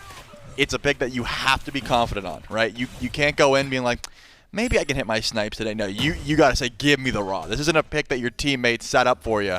And already, Ducky gets off to a great start. A double tap into a spin might do just enough damage, but Variety is not going to let that one happen. Either way, I'm excited to watch this mid lane battle. 2 birds in mid and a lot of damage to come through. This Raw is really a storied pick for BennyQ. Oh, yeah. You think back whenever he was first trying to qualify up to the SPL last year in Season 9. What did he do? He went to the Raw and he put on a highlight reel performance all on his own, essentially. Didn't need any kind of setup to help him land these big shots, firing ultimates over walls, blind essentially, to try and get some of those kills, and did so. Even goes back to it. I believe it was during Masters on a backs against the wall against an SCC squad. Picks it up, absolutely frags with it.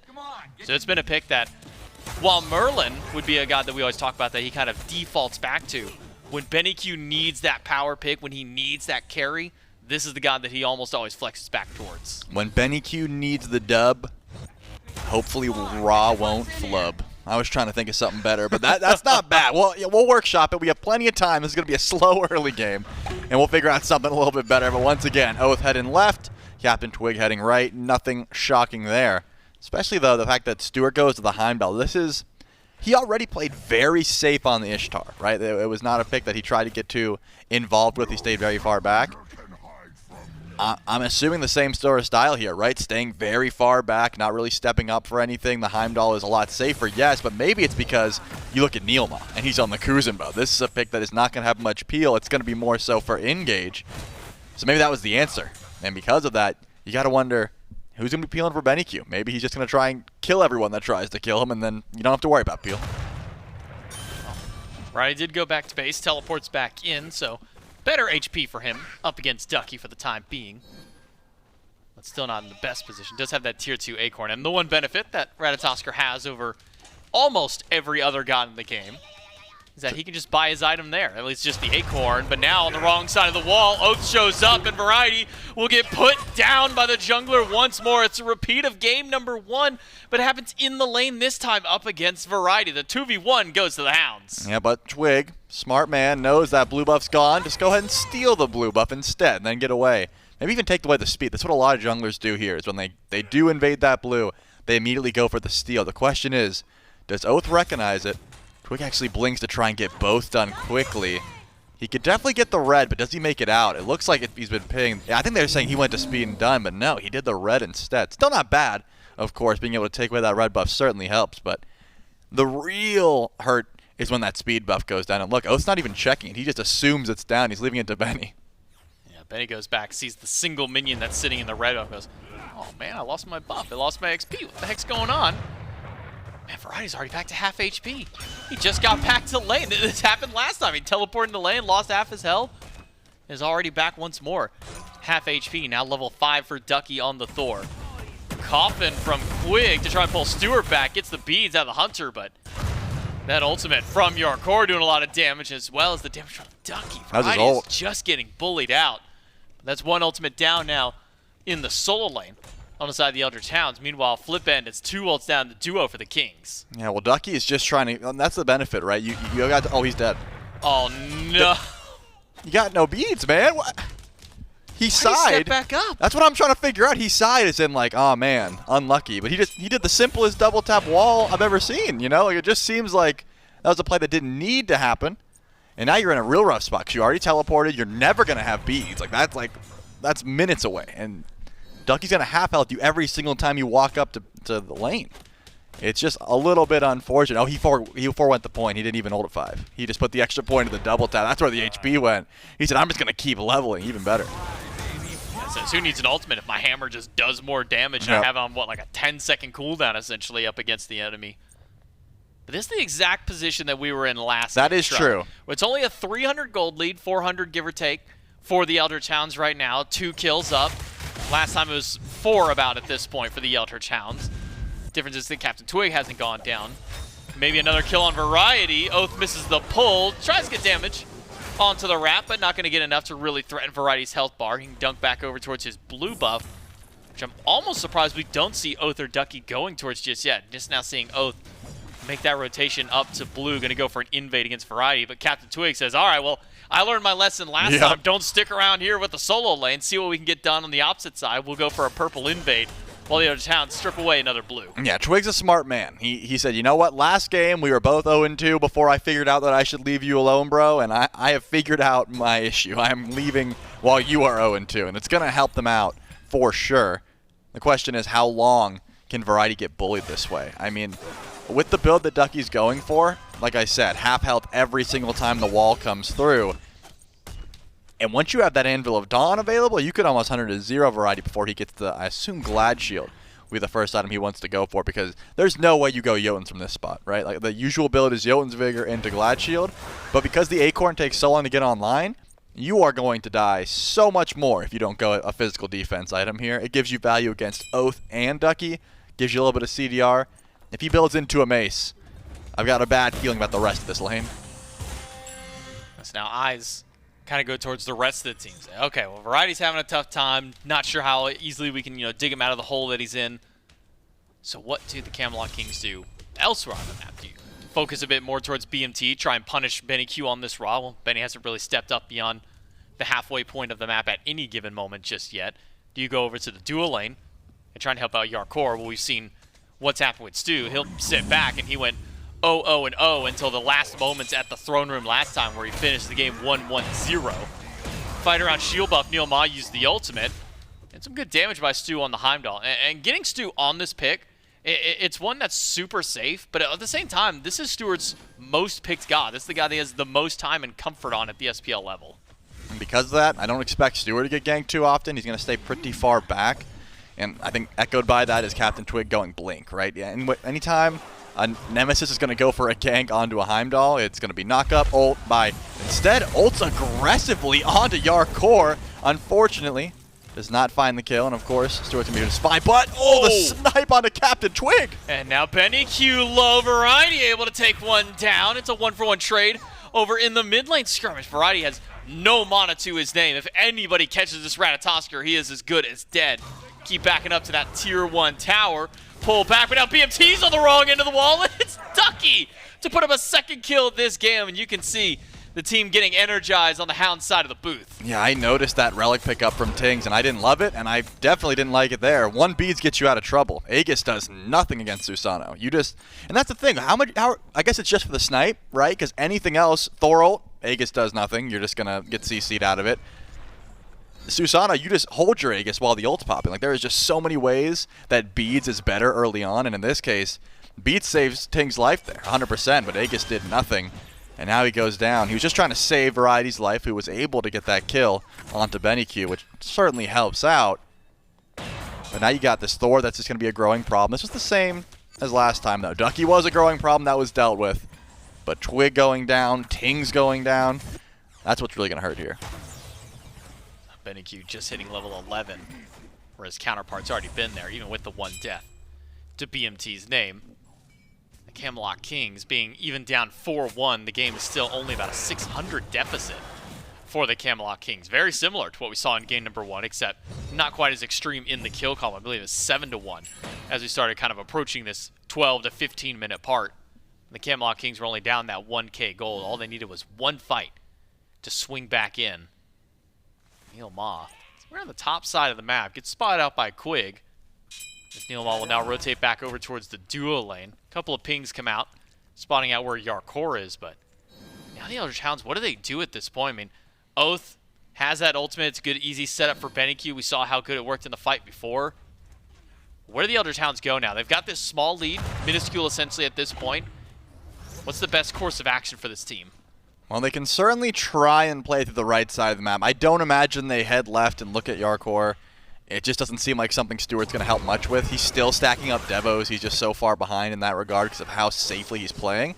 Mid lane could be a good look. I mean, you've got Blink on NeilMah, and again, Tingz only had Aegis. He just got his beads up, so that becomes a little bit more difficult. Now it seems that the Camelot Kings are trying to find something. Oathhh is nowhere in sight, but NeilMah does not die quickly, and he is just going to be able to get out of trouble pretty quick. Ducky hammers away from Variety, starting to get the better end of the trades.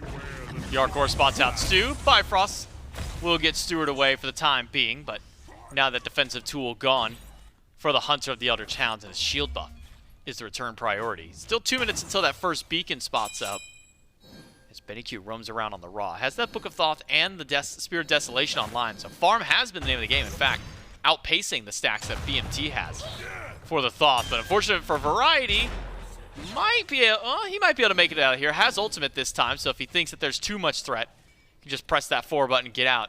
He might just go for a bit of split push here, try and take out those minions behind the tower, run through the jungle. I'm not sure where Variety's going, but he's going to take his time before landing back down. Wants to make sure to live out that jet stream before it can get procced. Yeah, not too bad. There was no way he died unless Oathhh got him. Or, I think Ducky needed to hit the wall. That would have started off a lot better. Stuart just going to Bifrost. But look at where the Bifrost is. He's in a bad spot. He has to place a different one. CaptainTwig trying to chase him down.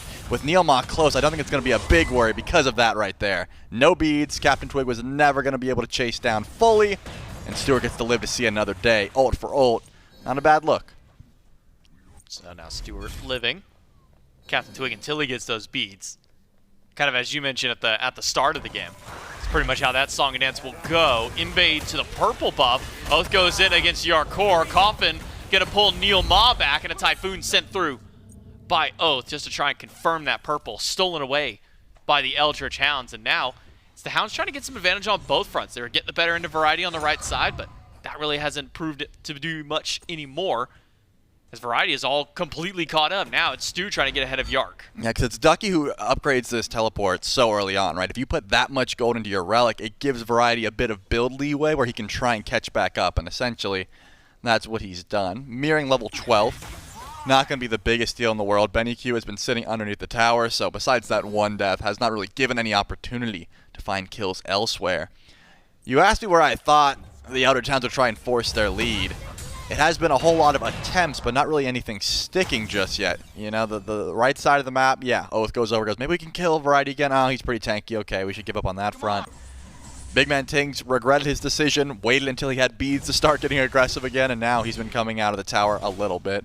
I do think it's going to be Quig and NeilMah that are the next ones to really get these fights going, because Life of the Party has been sent out to try and pull back in Neil, but that sumo slam gets him out of trouble 9 times out of 10. I think the only time that we saw Neil really pulled back was in that last fight where he intentionally took the coffin so that way Oathhh could escape. When Oathhh charging that Typhoon, they guaranteed the purple buff, but now let's group up around mid. First beacon has already been capped for these two teams, so we'll have to wait another 5 minutes before that one comes back up.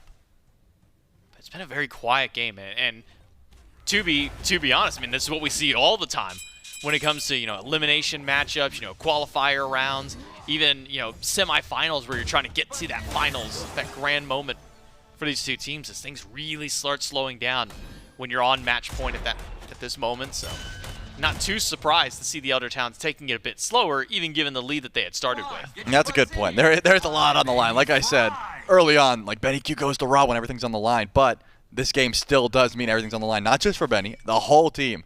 They have to play this one slow despite the fact that they were able to get a good lead for themselves. The game's even, J-Mac. Look at that goal, and it has not moved. And because the Camelot Kings, no matter what, if their fights aren't going well, their farm is always going to be top tier. And we praised Variety for this last time. Sure, he took some invades. He got a little bit behind, got ganked, got solo, whatever. Now he's chilling, even on this Ratatoskr. He's ready to make his rotation as well. That teleport has been upgraded for both Ducky and Variety. But a big difference maker that I've seen in a lot of the Hounds games is Ducky's the first solo laner to pull that trigger. He's the first one to teleport over more often than not.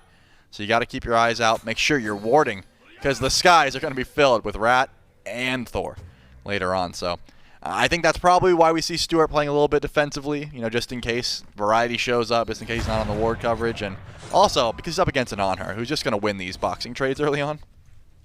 And really kind of talking about these two compositions, you know, we mentioned it is the double assassin solo lane, which isn't something that we see very often anymore. It used to be, you know, a Thor solo because he could just build super tanky like any other warrior.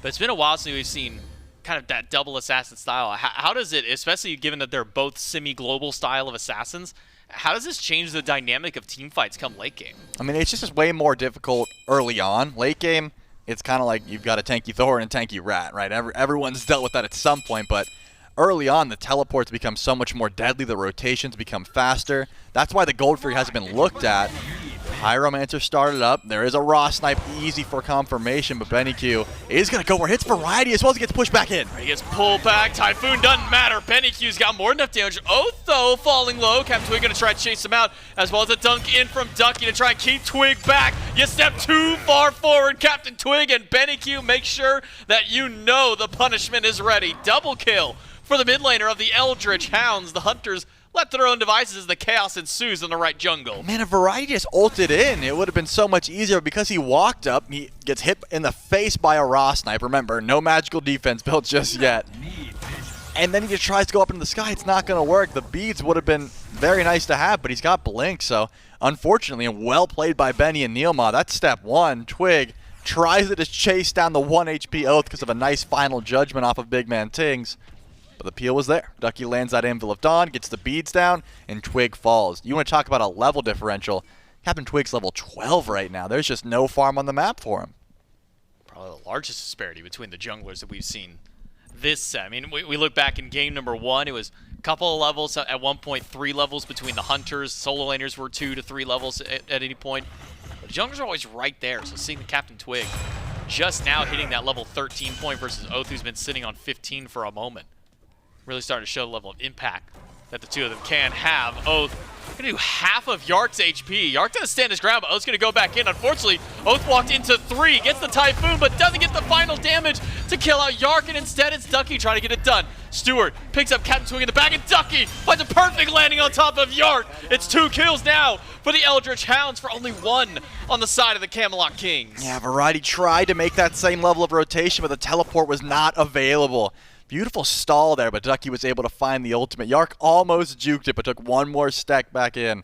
And because of that, falls down. And of course, CaptainTwig, he didn't have beats. He just died to Stuart's ult in the backline before we even got a chance to look at him.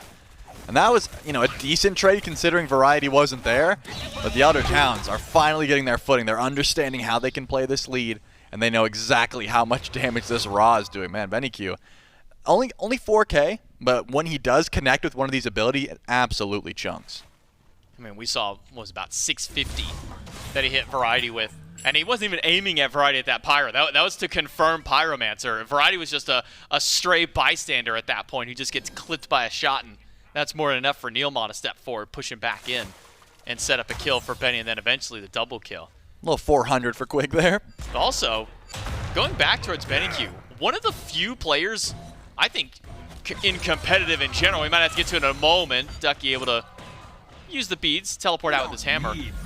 But one of the only players that I see consistently going back to this 3rd item in slot, this Soul Gem, has just been a comfort item for really only BennyQ at this point. Yeah, if you're a mid laner, you love the Soul Gem meta. It just feels so good for the cheap price that it has. But the nerfs over the year have certainly hurt, right? If it doesn't give you like pen or % damage, it's not always nice to pick up, but I think it's decent in this 3rd slot here, where it's just going to give you that extra survivability, that extra CDR, and also that extra HP, that little steal that you'll love to get at the end of your abilities. As we see Ducky going to the sty, Gold Fury's the target, but Quig's the target as well. Quig gets landed on wall, blocks him away. Quig's got nowhere to go. Gets sniped by BennyQ, but it's a triple ult commit to kill the support. Now they got nothing left after, but Jarcorrr doesn't have any health. It's a triple immediately in, but Variety able to take down Ducky. 2 versus 4 on the left-hand side. The Fury is available. The Elder Talent can go right to it. They still got Stu, both BMT and Variety lurking by.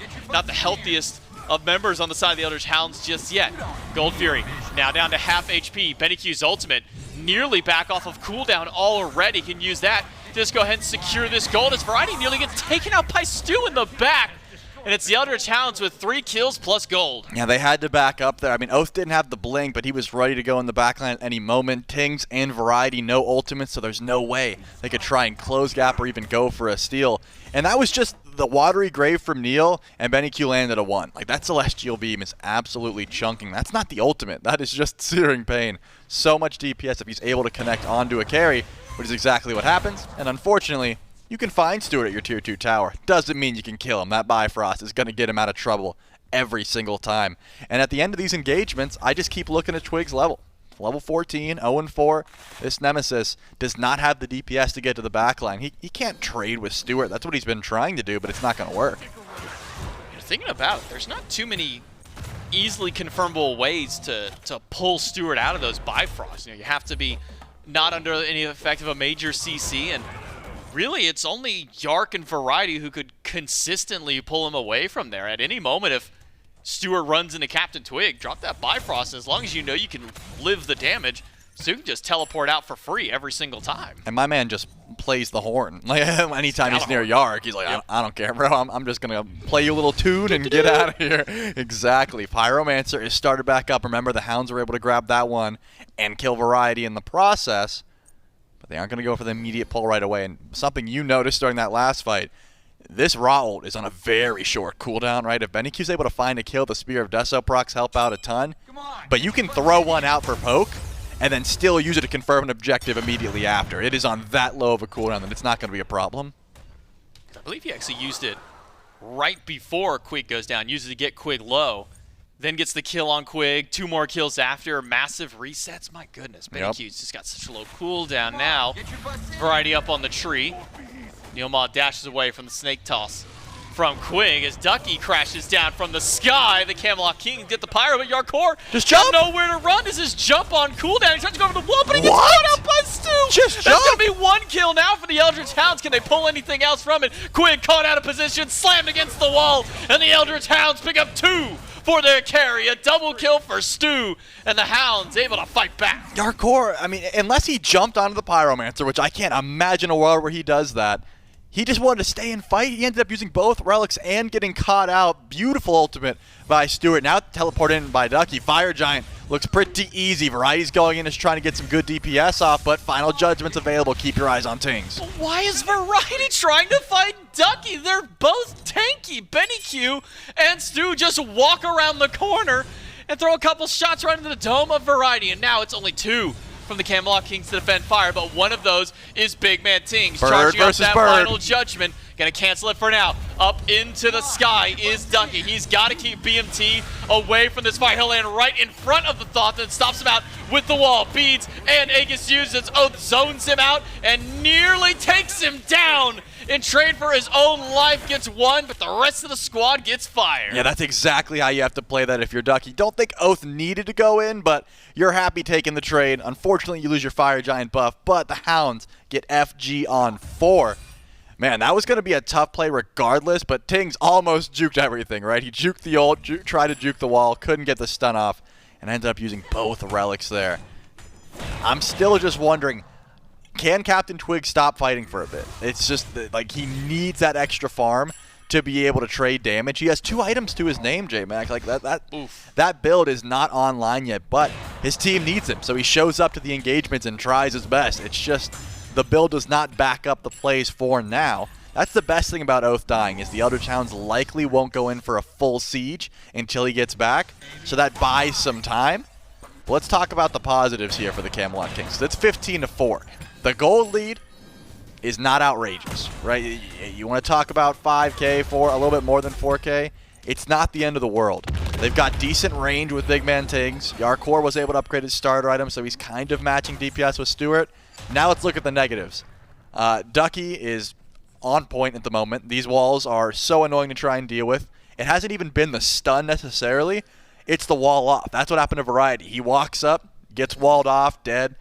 It's like a Ymir wall in this sense, and just about everyone on the side of the Camelot Kings does not appreciate it. Variety, Twig, Tingz, and Quig. None of them can get over that wall. If Ducky's on point like he has been, it's a very difficult wall to walk, and there's no Phantom Shell. Well, the Titans march up mid.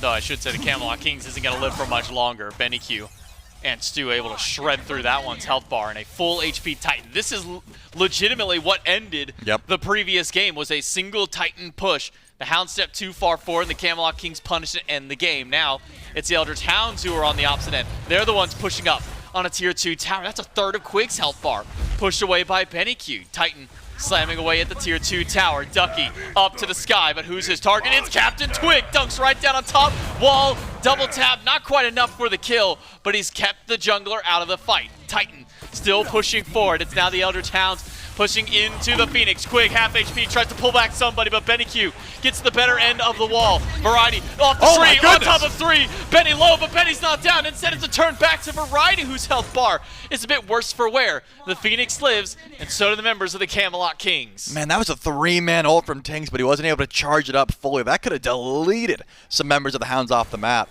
And this is what I was talking about last game, right? It didn't seem like the Eldritch Hounds needed to go for the all-in against that full HP Titan, and the Camelot Kings recognized that as well. They went for the defense.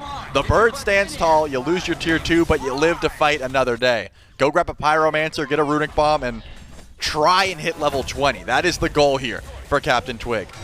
And so far, I mean, level 18's not bad, but he's getting more itemization. Finally has percent pen, and that's serrated. Let's look at the opposition. Oathhh is working on Bloodforge. Ducky finally gets that Sundering Axe online. Some big power spikes to try and deal with here, coming from the Eldritch Hounds. But another Fire Giant fight is what I'm looking towards. I don't think the Hounds are able to break the base any longer. This buff is going to wear off pretty soon. And because of that, beats timers are important. Ducky has still been able to pull beat. I mean, that was a 100-0 attempt from a essentially full tank Thor. And it wasn't close, but it did force the Relic away from Twig. That's why he's going into the Magi's, and he was just able to purchase it. So he can be a bit safer towards this Fire Giant fight. But look at the Hounds. They're stepping forward. They're immediately getting aggressive vision, and why not try and knock down 1 or 2 more towers? Only 1 tier 2 left standing for the Camelot Kings. Quig forced into the coffin very early, but Benny turns around for the snipe for CC immunity. Gets spotted out by Variety. Big heal for Quig, try to keep it alive. BennyQ's down, and BigManTingz starts off the fight massive. Now it's Oathhh trying to fight through, but the Typhoon misses CaptainTwig, and it sends Variety on top of 2. The Ducky finds a double wall to keep the Camelot Kings back. But that's the pick that the Kings were needing. Takes out BennyQ, and that's 40 seconds without the mid laner on the Hounds. Yeah, these low health members of the Camelot Kings have to go back to base without the snipes. Nah, there's no way. This Fire Giant's not going to spawn in time for the Camelot Kings to set up. They just need to get a little bit more farm in the meantime. But that is exactly why this Thoth is deadly. Raw has that same level, but it's a little bit more telegraphed, right? You can't really flick the Raw ult. You just got to stare at him, and you'll know where it's going. Tingz can snake eyes you. You know, he can look left, shoot right, he can charge it up, he can cancel it. There's so much more versatility in Final Judgment, and that is exactly what BennyQ was fearing with his Aegis down. Still down for a bit longer, but tier 1 tower, that's not going to be too bad. BT, 3rd health from Ducky's combo. Now the Kings head back over towards Fire Giant. No, they're running. Not sure they're going to try and pull this one. Instead, just head for the hills for the time being.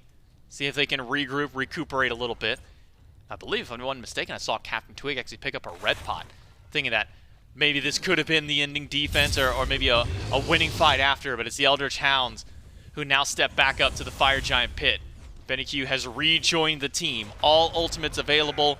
It's only Blink down for Oathhh and Aegis from Stu on the side of the Hounds. Meanwhile, it's the Kings with only a Bracer down on the side of Quig. Can the Eldritch Hounds find this kill they need, tie up the set, or can the Camelot Kings find a reverse in this fight and take the set 2-0? Could come down to one last team fight. The last one that broke out, it was only a 1-kill swing for the Kings. The Eldritch Hounds have a lot of aggressive vision, and that's going to help them out a ton, just being able to find things like that. It's been wall into BennyQ's 1 and repeat the process. It's going to take a chunk out of just about anyone. Quig cannot be at the forefront of the fight. He's got no beads. It's life of the party or you are dead. So Quig doesn't want to be that far forward. It's just Variety. He's going for prophetic cloak stacks and trying to give vision to his team. And every once in a while, he gets hit with one of those. Wall in a Celestial Beam. There's no heal for the Camelot Kings unless Quig's able to land his 2. And because of that, you got to go back to base if you get chunked like that. How many times are we going to walk up into this wall? Stand back. Yeah, the Eldritch Hounds, they're not committing to the Fire Giants, so it's not as if it matters just yet. But now Jarcorrr, he's got a chunk out of his HP gone. And remember, this isn't nothing. BennyQ's got E-Staff. He's stealing HP when he does that. Hounds start up fire, but it might just be to try and bait a fight forward. Oh, Ducky! in trouble. Let's listen with the Hounds. They try and escape this fight. Wait, right. These guys are low in the back. We're good. Back to a Pyro. Nem beach. Nice. Are you good, Ducky? Yeah, I'm fine. I'm gonna TP. I can pull it. No Thoth. I'm resetting. I don't have ult.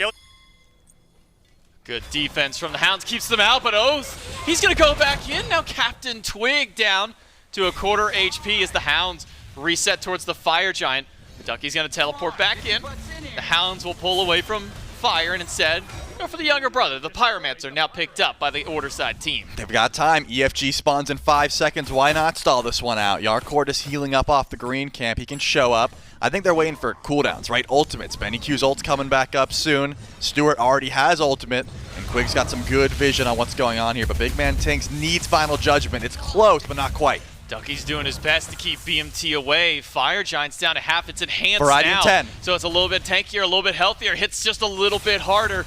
But the Fire Giant's not going down fast enough. Instead, it's Ducky up to the sky. Benny and NeilMah both low. The dunk is on top of Jarcorrr. Gets the beats and a big snipe onto Jarcorrr. That's going to put him low. And the Typhoon catches him out. It's BennyQ with one, but BMT with another. The trade out of the mid laners, and no one on the Hounds wants to step up to BigManTingz. He's just hitting too damn hard. And now it's CaptainTwig who finds Stu. Bifrost is not going to be enough. It's two. Variety's got ult. BigManTingz, and Variety will keep up the chase. Oathhh not going to get caught out this time. It's NeilMah in a bit of danger. Variety falling low, but NeilMah staying alive. The Pridwin shield just enough, and CaptainTwig trying to keep down Ducky. Yeah, the Camelot Kings were able to turn that one around, but can't quite go for Fire Giant here. They don't have their ADC, which means they got to back up. Ducky going absolutely massive for the squad, but on the other side, BigManTingz just deleting BennyQ off the face of the map once again.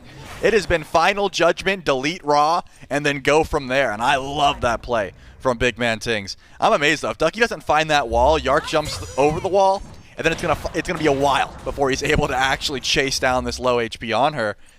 And if Jarcorr's alive right now, you're probably losing EFG. But because they don't have that ADC, they don't have any form of consistent DPS, the Camelot Kings have to take that, back up, and go for the reset. I just hope at this point that Ducky just keeps rinse repeating. You know, just walk up, hit a wall, hit Benny's one, and then repeat. It's so easy. The Camelot Kings haven't found a counter for it yet. Here's the comms from Ducky and the Hounds. Like, I got the wall, I got the beam. All right, we'll do it again in 10 seconds. All right, we'll see in 10 seconds. We'll just do it again. Who walked up? Variety. All right, here's another wall. Here's another beam. All right, lather, rinse, repeat, boys. But for the time being, the Eldritch Hounds, the lead that they have built, is slowly starting to diminish. We're only sitting at this 5,000. This is about the highest that a gold lead has gotten for the Hounds in this game, is around this 4,000 to 6,000 mark roughly.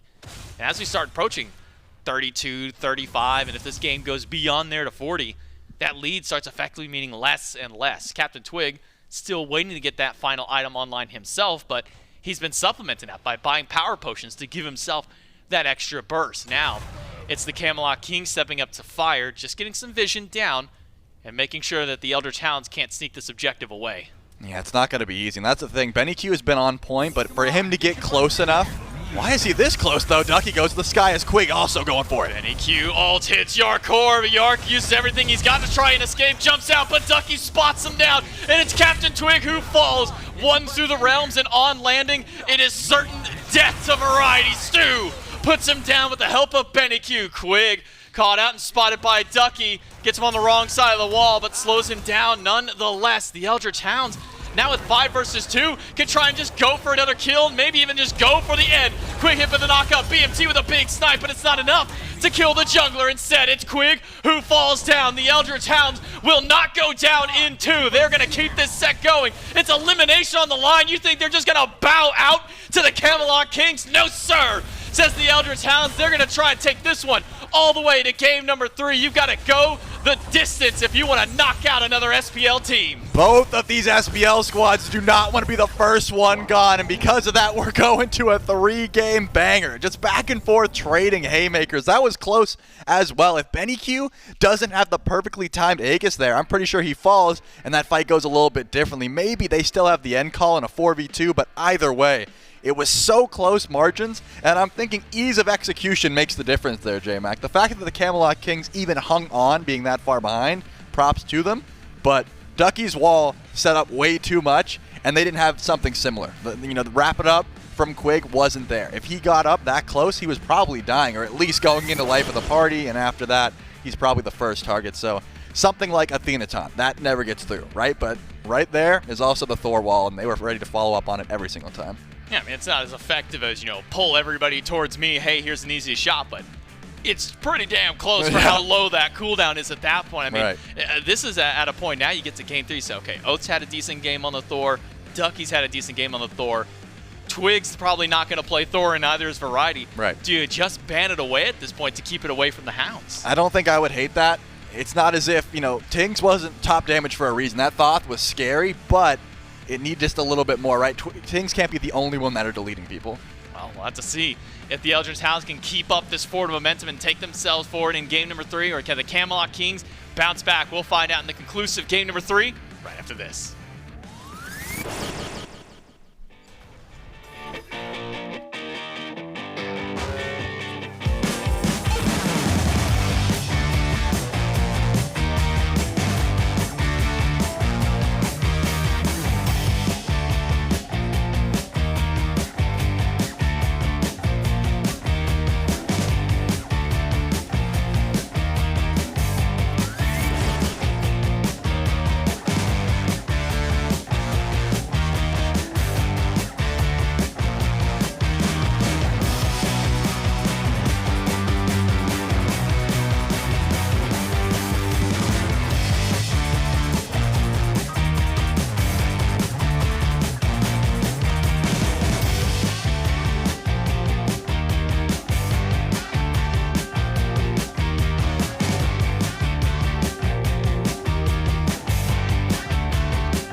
the sun, there's only rain. I wanna crash and numb this pain. Nothing will last inside this lane. Oh, take me far away past these mediocre days. I need to stop this burn. Say, can you help me unlearn? This rodeo's got me feeling like a so I should go before I'm a oh no. This rodeo's got me looking like a bad girl. I should go before I'm a no.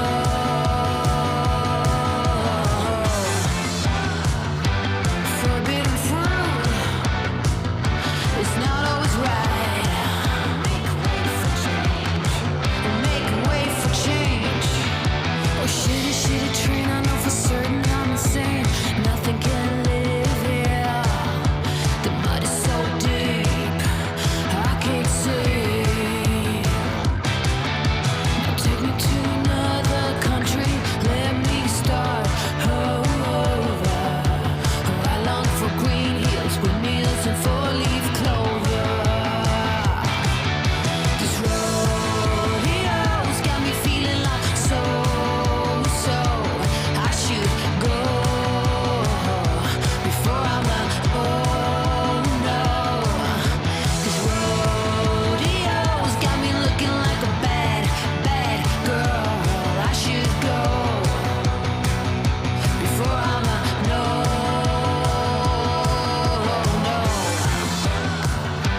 Forbidden fruit, oh, it's not always right.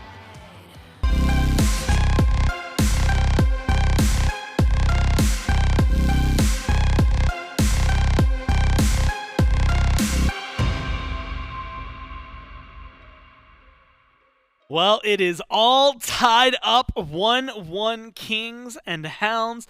And Mifflin, we only have one more left for this set. One of these teams is going to get sent home. At least this time, it was not the Hounds. They held on as best they could and keep things interesting for us. And there was a lot to hold on to that. And I know what we were talking about going into it and what we, I guess, got the answer to was how dangerous it was going to be for a Raw to exist in a game with a comp like the Kings on the other side.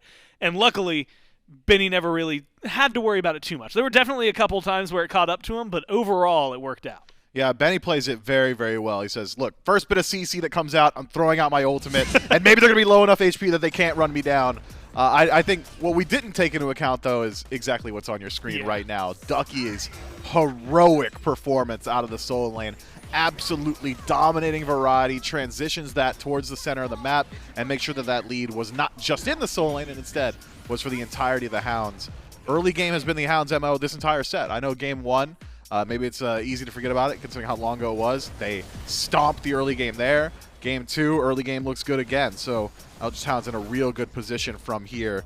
Do got to give some shout-outs, though, to some members of the Camelot Kings. BigManTingz in particular felt like he was trying to drag his team kicking and screaming into a victory. 3-man ultimates, last one alive, dominating the backline, finding priority targets, but it just was not enough. CaptainTwig struggles on the Nemesis to connect with the priority targets. Quig caught out in the last team fight, and the Eldritch Hounds punish game just on point. How many of these team fights does Benny survive at like 10% HP that gets to resustain because he's raw?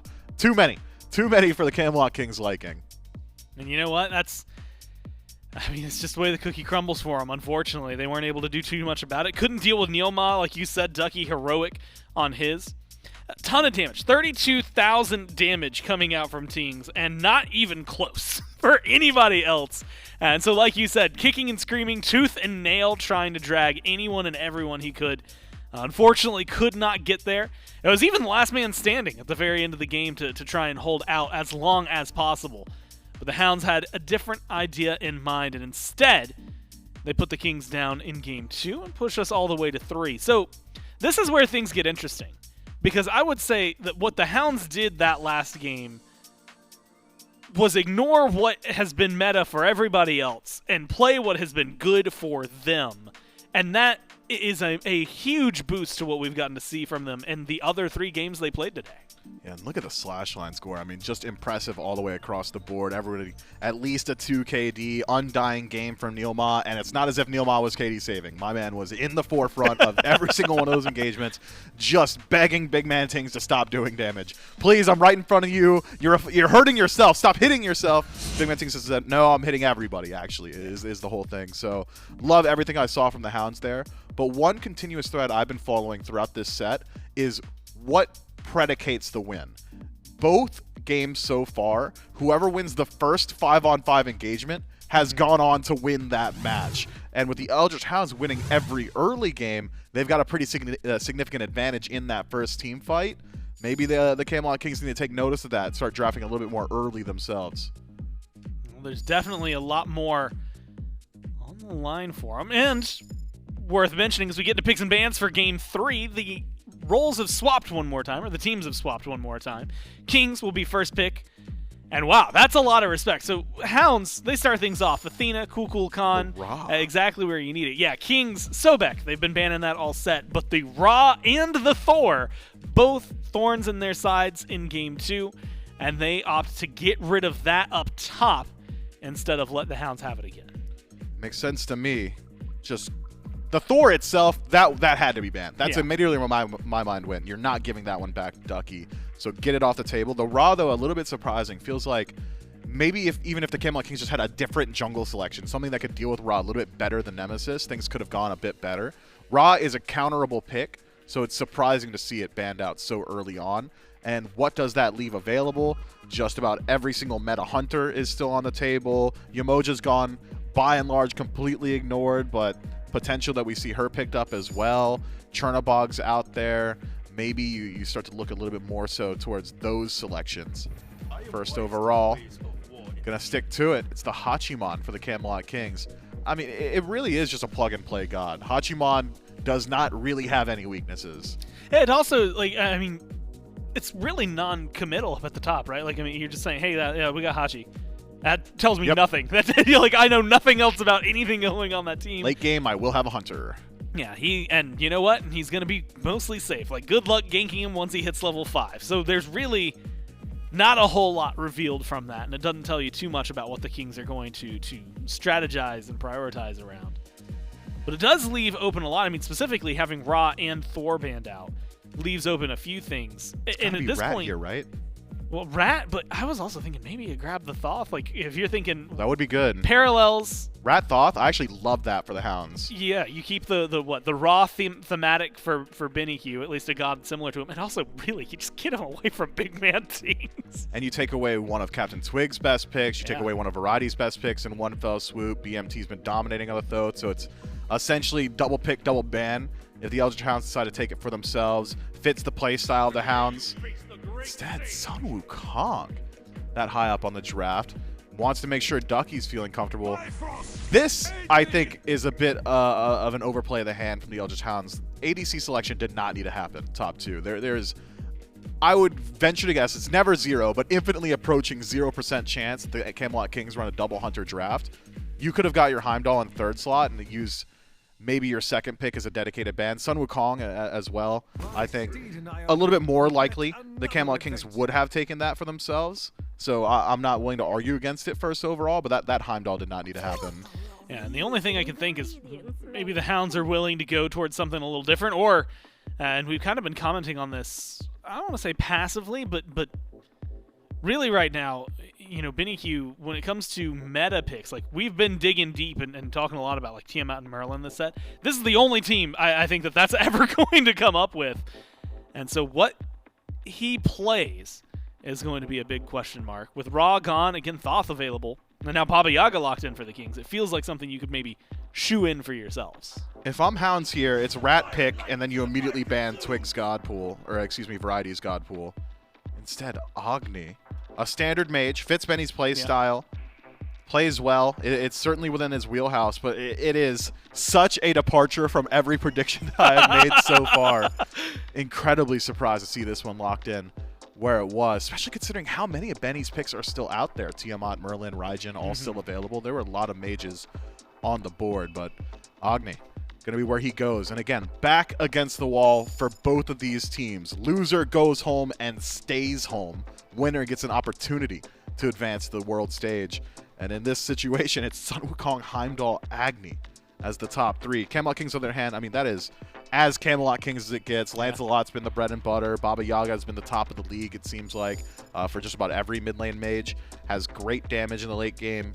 Really good scaling with defense thanks to the Prophetic Cloak. I really do like what the Kings have brought. Now, dealing with the bans that have come through, Odin and Hercules, you had even said, well, admittedly, the prediction was Rat, but Agni gets locked in, but then ban out Variety. And they've done that. But do you think that it's maybe too much focus on Variety, not enough on Quig? It feels like Quig, you know, last time it was Yemoja, Ganesha. There was a lot more to try and limit him as a support. But now, I mean, outside of the Athena and the Sobek, I guess the Aphrodite thrown in there as well, you've kind of got a really wide playing field. Well, Quig's not gone towards the Yemoja, and if I was going to ban a support, it likely would have been Yemoja. I don't think you really care about his Sylvanas. You're not really dedicating a ban towards the Ganesh either in this position. So if you're not banning Yemoja, dedicating bans to Variety makes some sense to me. Odin's incredibly safe. Hercules is incredibly safe. Variety's been struggling mightily in the early game. That's where the bleeding has started every single game this set. It's been Variety. So making sure he doesn't have a pick that he could just go towards and say, well, you can't kill me now, is a very smart selection for the Eldritch Hounds. But there is one more you can't kill me pick on the board. I'm thinking about maybe Nike here for the Kings. We've seen a lot recently, and a lot of that in the SCC, but the SCC teams have played it. Delny played it earlier. It looked really solid. Played 2 games of it so far. Why not keep it going? Baron Samedi, 2 of the 3 games played, and 1 of the wins was the Kings. We'll see, I guess, how it performs for them. They'd feel like it wasn't the issue for their last game. And the question is going to be Variety's pick and how well-rounded this comp is going to be. Tankiness came to the equation, or into question for me last time around. It felt like everybody on there was relatively squishy. The Rat is still available if he wants to go for something like it. You had mentioned the Nike. They seem to be thinking alongside, same vein, different god, right? Warriors have been on the rise. Cuchulainn being hovered. And this is another one. We also have seen like a little bit of King Arthur. Like there's some warriors that have been on the very, very fringe. But it feels like when they are played properly, and if you get them in the right hands, it could work out pretty well. Do you think that Cuchulainn is a good way to go, or do you still stand by the Nike? I would say Nike or Achilles over Cuchulainn. Cuchulainn would be a dedicated initiator, and I think that's something the Camelot Kings were likely looking for. Someone that could start the fight consistently, considering Baron Samedi, very telegraphed CC for the most part, long range, and then life of the party is your guaranteed, all right, let's fight button. Having someone else to help out with that would be significant out of the soul lane, and Achilles can do it to a certain extent. Blink stun starts the fight pretty well, so I think even having a little bit of threat from the execute could serve the Camelot Kings well. But I'm now trying to think about what the King's answer to Yemoja is, and there aren't exactly great answers to the Yemoja here. A lot of these team fights that Twig plays in the late game, especially on this Lancelot, is, all right, they're grouped up as 5, time for me to grand joust, right? I'm going to run through the entirety of the team. Good luck. River's Rebuke. Here's the thing. There's a giant water wall between you and them. Good luck lining up your shot. Oh, let me line up my execute Fatal Strike. Oh, here's the thing. River's Rebuke. Here, giant water wall. Sorry again, you know? So there's a lot of Yemoja play that can make it really difficult for the Camelot Kings to exist, and that's just taking into account, like, abilities. Let's talk about just the ability to get past the walls. It's Baba Yaga. That's it. And that's the other half of it, right? Not only just getting to the back line of the Hounds through Neil. Also, if you manage to get there, there's a good chance you don't get back from there. Good luck from that point. But like you said, if you get locked up by Neil, it suddenly becomes a much more difficult prospect to try and break through. I have to ask you about the Awilix, because I know you have been an Awilix fan. Not only that, but Johnny likes to go back to this pick time and time again, and usually looks really good on it. Oathhh, it feels like if I'm thinking that kind of playstyle for jungle, he has lined up with that. Do you like the Awilix with this comp? When I think of Awilix, I think of just like bully junglers, and there are two that immediately come to my mind as the bully junglers: Awilix and Camazotz. And when I think of Oathhh, I generally lean a little bit more towards Camazotz. He's gone towards that pick a lot more consistently throughout the year. So what is it about these compositions that attracts Oathhh to Awilix? And it's the draft they've already built around it. Knock up on Heimdallr, knock up on Sun Wukong, knock ups on Yemoja. There is a lot of setup for this Awilix, and there's only one enemy leap. So often you could get caught up in the minutia of who am I going to catch. If there's 3 leaps on the enemy team, you never know. Maybe if the 2 people are leaping at the same time, you grab the wrong one. Now, if one person can leap, and it's the one, it's Baba Yaga, a priority mage. That makes it pretty easy for you to line up your gravity surge. Not only that, like that's her survivability. Like outside of the house, I guess, with like a little bit of shielding, you're going to strip that away. I actually really like what you mentioned, which is the synergy with like the Riptides, right? Because I feel like, and you had highlighted it well, Yemoja's River's Rebuke, the walls that go up, it's going to be very helpful against, Baron. It's going to be helpful against Achilles. It's going to be helpful against the Lancelot. But then you add in the Riptide and say, hey, we didn't get Baba? Cool. You want Hachi? I got you. Being able to kind of bring that in. So it really does feel like the Hounds have got a solid draft. But the question really does come down to play on field, what we've seen so far in the last 2 games and what you expect to see out of these 10 gods as they move forward. I expect the Eldritch Hounds to stick to the game plan, which for them has been early game pressure, generally centered around variety. So how does the Awilix Sun Wukong combo play into the Lancelot Achilles combo? I could see a world where it's a level 3 gank. Maybe Lancelot heads over to the duo lane because he wants to control the shield buff. And Awilix goes over to the soul lane to control cooldown buff, but Tiger Stun, Knock-Up combo, Feather Step, CC Chain. Level 3, it feels like Awilix is already hitting her massive power spikes.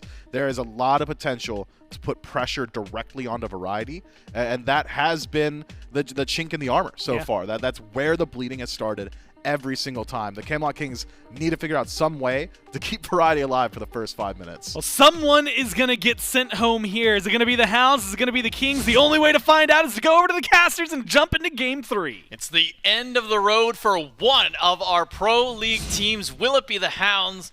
Will it be the Kings? We'll find out here in this third and final game for elimination. It's J-Mac, Trelly, and Doug back one final time today to see who's going to be the first SPL team going home. And maybe for the first time that I can recall, Trelly, a 50-50 split even on the Twitch poll. We've seen like 51-49 and, a couple percent here and there. This is one of the first time I've seen a dead even split for those 2 polls. And this is the first time this weekend, there's been a lot of Baba Yaga, that someone finally does the Baba tech. You can see the house was walking all the way from left lane all the way over. I see a lot of these Baba Yaga players throwing potions in base, trying to get the best one. That's all well and good. It changes your DPS by like 10. Getting a fully stacked passive before you even show up to lane, that's like a full health pot, man. It is so worth it. Just wanted to know that. BigManTingz, good stuff, man. You get a thumbs up from me. However, this Awilix getting through, man, this is nasty in this composition. I was holding my breath to see what Oathhh was going to go for because I saw that it was open. The Yemoja alone would have been enough for me, but there's just options in pretty much every single lane for Oathhh to get aggressive. Not only that, just the early pressure. I mean, we haven't seen a first blood at level 2, but when Awilix is in play, that's the kind of time, especially with like Agni as well and Conduit Gem. Ooh, they may be looking for it, and it wouldn't be on a Tingz. Remember, that guy's got plenty of healing with the house. It'd probably be on a Twig. Blink for Oathhh leaves me a bit scared for the side of the Camelot Kings. A lot of what we have seen, though, has been this brawling over in solo lane. Already 300 health apiece for the 2 warriors and the 2 solo laners on these squads. But I think BigManTingz and CaptainTwig recognize the blink on Oathhh and say, we might need to play a little bit more cautiously with some of our damage, with some of our abilities.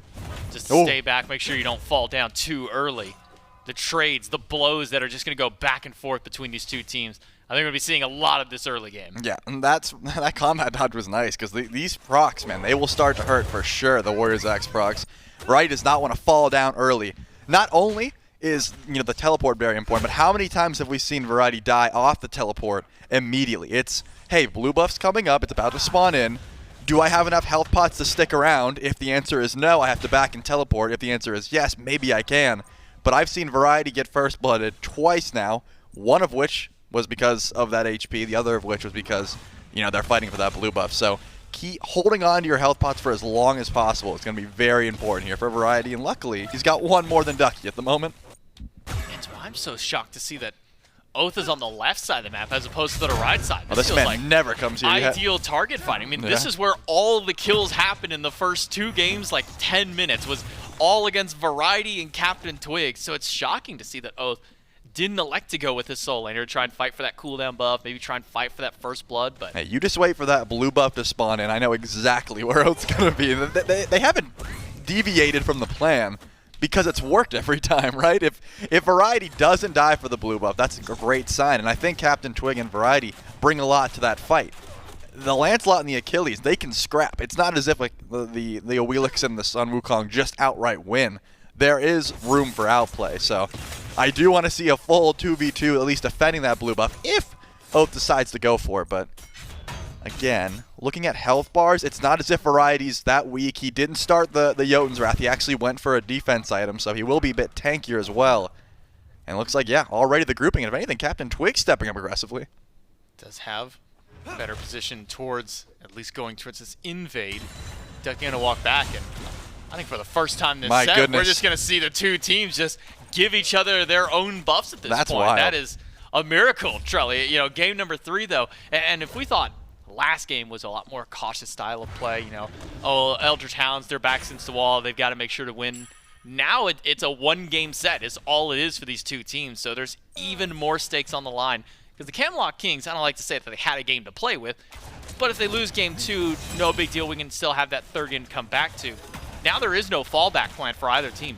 They've put everything on the line to avoid elimination here for game 3. No, this is do or die. Your season is over. Your shot at Worlds out the window if you do not get a win at the end of this game. So you're 100% right. It's not a best of 3 anymore. It's a best of 1. And look at this, already action flying. Quig falling low, but a big heal for him. Stuart gonna be out for the time being. CaptainTwig goes through the Grand Joust, hits 2 with the horse after. The knockup's good, but Oathhh doesn't have the ultimate to pull it back. Instead, it's NeilMah picked off. And for the first time this set, it's the Camelot Kings on the board first. Wow, that was very close as well. You could tell Quig and Jarcorrr were just trying to get that level 5. They needed a little bit more XP, but CaptainTwig strikes first.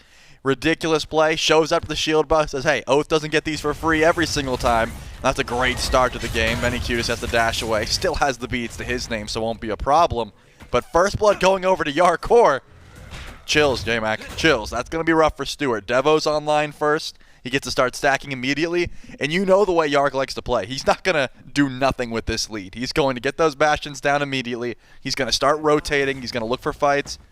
Did Quig just miss his one? Just missed Jester? Bro, he did the cool guys don't look at explosions and realized that it was a dud. Stuart in a bit of trouble. Does Bifrost away thanks to the Gjallarhorn, but Quig just misses Chester, walks by like it's nothing, no big deal. Chester doesn't even move, man. He's locked in. He knows what's at stake for this game. Cut him some slack, all right? He's like, you know what? I'll wait. I'll let Yark get that farm. Maybe it was on purpose. He wanted Yark to get the solo farm.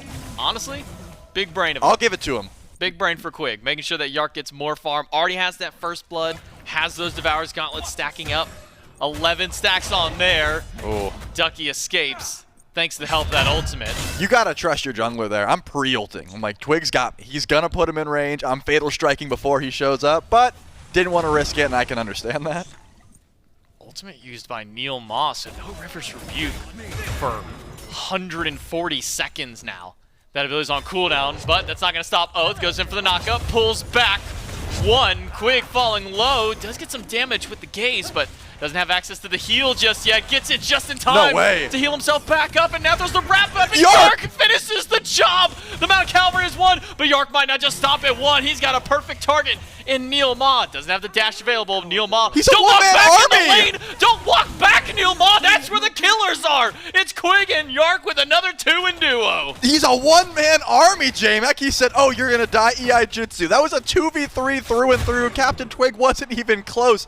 This is what I'm talking about. You can't give Jarcorrr first blood. This man is a machine and already owns this side of the map. Stuart's lane is done. Like it's not the end of the world, but because of the fact that he's 2-0-1, because of the fact that he's got 27 stacks on Devos and plenty of gold in hand, there's no more fighting. Stuart is going to use the Bifrost as a teleport and just sit underneath the tower for the next at least 18 minutes.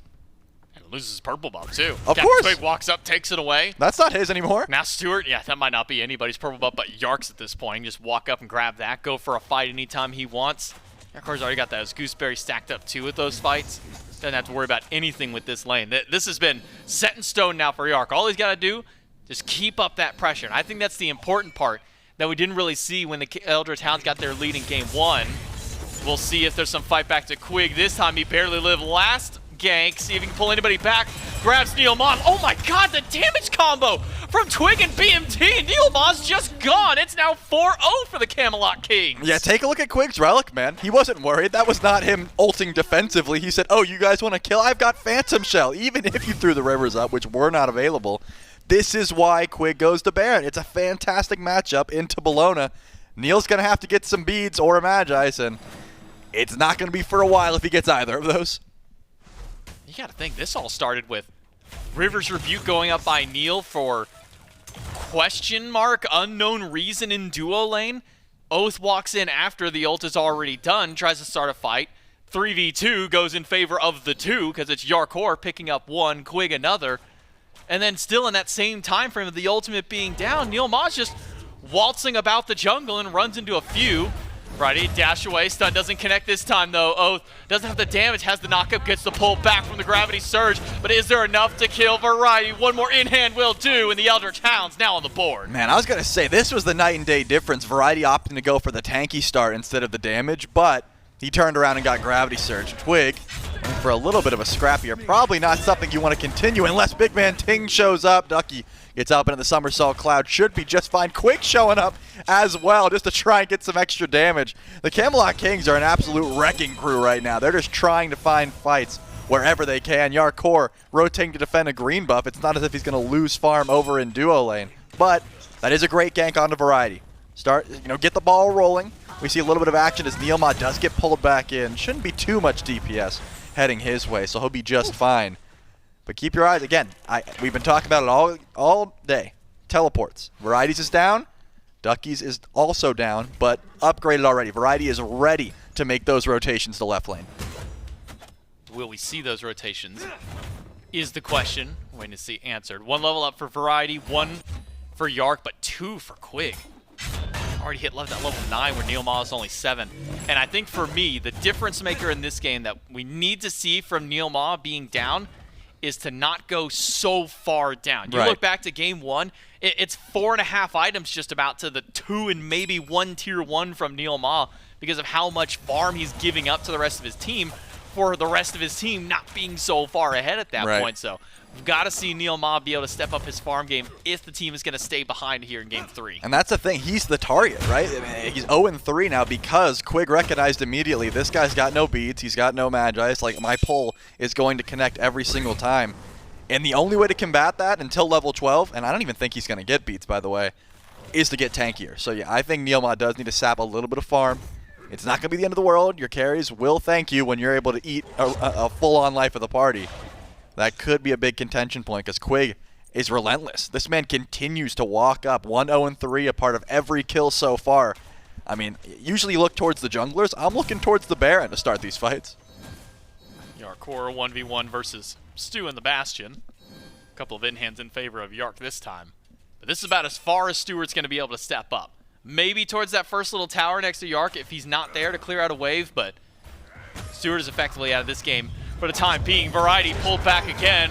Ultimate not body blocked this time by the Eldritch Hounds, so Variety back to the safety of his tier 1 tower. And similar to how Stu is pretty much stuck inside of his own tower. Man, we see a lot of that from Variety, but when you send so many people over to solo lane, the Camelot Kings are just going to capitalize off it. 4-man rotation over to left, and that's a Gold Fury for the Kings, and a 3,300 gold lead in 10 minutes. Like clockwork, J-Mac. They noticed the failed gank over and right. Stuart cannot leave his tower line, so that's a guaranteed 5v3 at best. And what's NeilMah going to do? Is he going to walk up? Not when Quig's there. So yeah, smart call to go in for that Gold Fury. Uncontested. Ooh, looks like Jarcorr's second purple buff is spawning in here shortly, so CaptainTwig's going to show up to the party as well. NeilMah's nearby, but without Oathhh here, I don't see a world where you fight. And yeah, BennyQ turned around. He said, good luck, boys. I'm not even going to attempt to try and help you guys. I'm going to go get my red buff. So no farm for Stuart this game. It just doesn't belong to him. Yeah, it was 3 people at purple and 1 playing gatekeeper at the top of the Harpy camp there. That being BMT, just to see where BennyQ is going and if there's any hope of a rotation. Well, Stuart's not going to get any of that favor this time. The Camelot Kings with firm control of this game, at least over on the right and the middle end of the map. Left and middle. Right side's been a bit back and forth, a lot of attention towards Variety, but the fact that we're now 12 minutes into the game, Variety's only died 1 time. We're hitting massive improvements from game 1 to 2, now 3. He's halved his deaths at this point of the game every single game. And I love the way he's adapted as well. He recognized Ducky's going Jotun's Vigor every single game. I'm going to start Contagion. I'm going to just be tanky. I know I'm going to be dealing with 2 physical gods for the first 15 minutes of the game. I'm going to have to live a lot of ganks. And because of that, he's got stacked Fizz D. He's got anti-heal for the Jotun, so that sustain isn't quite there for Ducky. And Variety's only 0-1. I mean, considering he's been 0-2, 0-4 sometimes at this point in the game, this is a great setup. The Camelot Kings have certainly adapted as these games have continued. Not to say that the Eldritch Hounds aren't in a they're not in a terrible spot. It really is just Stuart. BennyQ's a level down, but itemization-wise, not the worst. He's got some gold in hand here. And Oathhh actually has a level lead over CaptainTwig, so that's not going to be the end of the world. This Awilix still is a threat. I just wanted to point out that before Jarcorrr goes to base there, he had 2,700 gold in hand versus the 500 of Stuart. He had an entire item in pocket ahead of Stuart at this point. Goes back, now 3 items filled for the Hachiman. Camelot Kings playing firmly with their lead, nearly 4,000 up. Quig doesn't grab anybody with the life of the party this time. NeilMah just quick enough to be able to get through one of those riptides and back to safety. But that coffin has been what has been really the start and sometimes even the end of fights. And that's the other thing that you got to notice about being up this much. Jarcorrr can afford sentry wards out the wazoo. This man has the whole map lit up, whereas Stuart, you think he's going to spend some of his limited gold. Look at the difference between itemization, right? A full executioner. That's essentially the difference at the moment. A tier 1 balance blade there for Stu. You can't spend your limited funds on these wards. You just got to hope that you can sit under a tower and be just fine. And so far, it's been working for him. But Jarcorr's got this whole side of the map lit up. He knows if he's getting ganked. Why not rotate into mid and grab a tier 1 tower? Sure, Pyromancer as well. There is no punish so far. Might be time to leave, Variety. You got 3 people on that side of the jungle. Was able to get a little bit of proxy farms, keeping those 3 distracted while his team gets the Pyromancer. Says, all right, I'll trade out my life. My team's getting the rest of the objective, and he bought plenty of time on that end of the map. So much so, the Camelot Kings can comfortably grab the objective and now recuperate themselves. Start heading back, clear out these buffs, and reset the momentum of the game. A good pick and a good punish by the Eldritch Hounds, but it's just Variety who's the only one dying on the side of the Kings so far. Yeah, and he still has the execute, right? So it's not like his usefulness is going to go away by the death. However, didn't seem necessary either. I think he could have zoned just fine from near the Pyromancer. Going to force the Bifrost here. Stu's going to be just fine. Unless Jarcorrr camped it, even with the ultimate. Does he beat the slow? No, he immuned it with the ultimate. Nice, well played there from Stuart. So just uses the ultimate and the Bifrost to get away. But either way, I think at this point, Variety doesn't have Blink. There was no way he was going to make it out, so why not just sit there and try and pull the enemies away from the Pyromancer for the squad? I think the biggest thing there was that Stu got some free farm, right? He was able to push up, grab the Bastions, push a wave or 2 under. That is going to help the Eldritch Hounds. I'm trying to find their way back into this game. The Agni's online, right? BigManTingz and BennyQ essentially have mirrored bills. It's just Chronos Pendant in for the Book of Thoth. So good poke, good CC. If BennyQ shows up to a fight, he can really half-health someone over the wall just dropping 3 meteors. So I'll be watching that one. I do not think Ducky will die, though. Probably not. I mean, 2 levels up over CaptainTwig. Only 1 full defense item up against it, but that defense is more than enough to back away CaptainTwig, who's also elected for some anti-heal in the build. Brawler's Beatstick, 2nd item. Deals with the sustain not just of this Wukong, but also just what the Yemoja can bring. Oathhh jumps away from the level 17 Jarcorrr, and we're not even 16 minutes in the game now, and Yark's already pulling up level 17 compared to everybody else. BMT at that same point. Primal Fury started. by the Camelot Kings. The Eldritch Hound trying to step up to answer. It's Ducky first on the scene, but he gets stunned down. The Camelot Kings hit the Primal Fury. Ducky up to the sky. The coffin from Quig is going to pull back with the decoy this time, but won't use the stun. Instead, we'll turn it around. Riptide pulls Quig, and that'll be a kill for the Eldritch Hounds, but now it's the Camelot Kings going back in. The Rivers Rebuke, though, has half the team. There's only 2 on the side of the wall. It's CaptainTwig falling low and picked off. Double kill for BennyQ, and now with Jarcorrr to the front line, Ducky bails out the rest of the squad. The Hounds, they grab 2, but the Kings get Primal. Yeah, I see low health bars, J-Mac, but it was just unfortunate Quig got picked, let's get out. That should have been the play call. The fact that they went back in is a bit questionable to me. I mean, Quig even used Phantom Shell as a regular shell, like before the Rivers Rebuke even came through, so it just didn't seem like a great call. CaptainTwig, only level 13. It's not as if his death really mattered that much. He was quite behind, and still is. It didn't need to happen, though. You know, I mean, Quig's death, rather. CaptainTwig certainly didn't need to happen because he chased a little bit forward. But that's going to continue, right? Quig does not have beats. Riptide into Rivers Rebuke is going to be a pretty easy pull from Oathhh as long as he's on point. Sometimes that's going to happen. You got to learn when to just let Quig go. Be happy. You got the Fury for free. Not going to be the end of the world because we just saw the graphs that Doug showed us. The Camelot Kings are up massively. Just, I think Twig farming for those 45 seconds would have been much better than him chasing, dying, and, you know, trying to get back in there. Just now procs over level 14, 1 full level behind Oathhh, where everywhere else on the board is either even or ahead. It's those mid laners both sitting at level 18, which is surprising for BennyQ, considering he's 3-0 at this point. He's 75% of the kills for the Hounds, but he's sharing and is parity in level with BMT, and even if you go to the net worth chart, it's still BMT ahead of him by 500 now. So that's no to the fact that the rest of the team is ahead by a total 5,000 gold. But BennyQ's really holding his own, only being down that far against a team that is 5,000 up. Impressive stuff for the mid laner, the Hounds. Yeah, it's gonna still hurt though. That full Soul Reaver over Benny's gonna be the difference maker, right? Tingz looks at Ducky and laughs in his face. He says, I'm 3 levels ahead of you with Percent Pen and Soul Reaver. You can't 1v1 me. That is not a threat any longer. Whereas if you look at the difference between Variety and Stuart, it looks a little bit more attainable, right? Because he has a lead up against the ADC who he's trying to go up against. So it's going to help out a ton as far as tank stats go. Ducky goes in for the steal, can't find it. Camelot Kings will get a Runic Bomb in the pocket of Quig. I almost said Twig, man. We've been casting this team for so long, but the Quig Twig will always get me. CaptainTwig, it's the combo. Yep. You know we're talking about at least one of them. When you hear IG at the end, you know we're talking about at least one of these guys. So now for the Camelot Kings with their lead. What can they push with it? Pyromancer goes down. That gives them an extra little boost. Gives an extra Runic Bomb to the hands of Quig for whenever they want to go for these objectives. Secure isn't the biggest name of the game for really either of these teams. BennyQ can throw those bombs out. That's a good 500-600 damage late game towards each objective that he hits down real quickly. Probably the best Secure. BMT. Potion plus that first ability. Pretty decent Secure, but not that kind of guarantee. So having that extra 1,000 true damage will really help out the Camelot Kings. And I'm just waiting, man. I'm waiting for that chance that we can see Stuart try and get a bit more involved in the fight. The action's really come to Stu so far.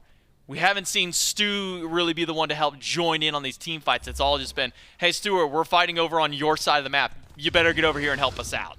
And that's, I think this Stu's doing what he needs to at the moment, because when you're this far behind, your job is to survive and get online. You need to show up to the fight as a level 20 full build hunter. And if you can't do that, the sort of wet noodle fight he'll do right now with dominance and execution is just not cutting it. I would much prefer him to be over in left lane than showing up to any scrap that is near a Pyromancer. Unless it's like enhanced Fire Giant, he needs to be just in lane collecting farm. Luckily, he's got 2,400 in hand, and he is able to just, you know, chill until a fight breaks out. But still, the Jarcorrr is locked and loaded. This man is ready to show up to any engagement, has beads, has Aegis, had man and archery.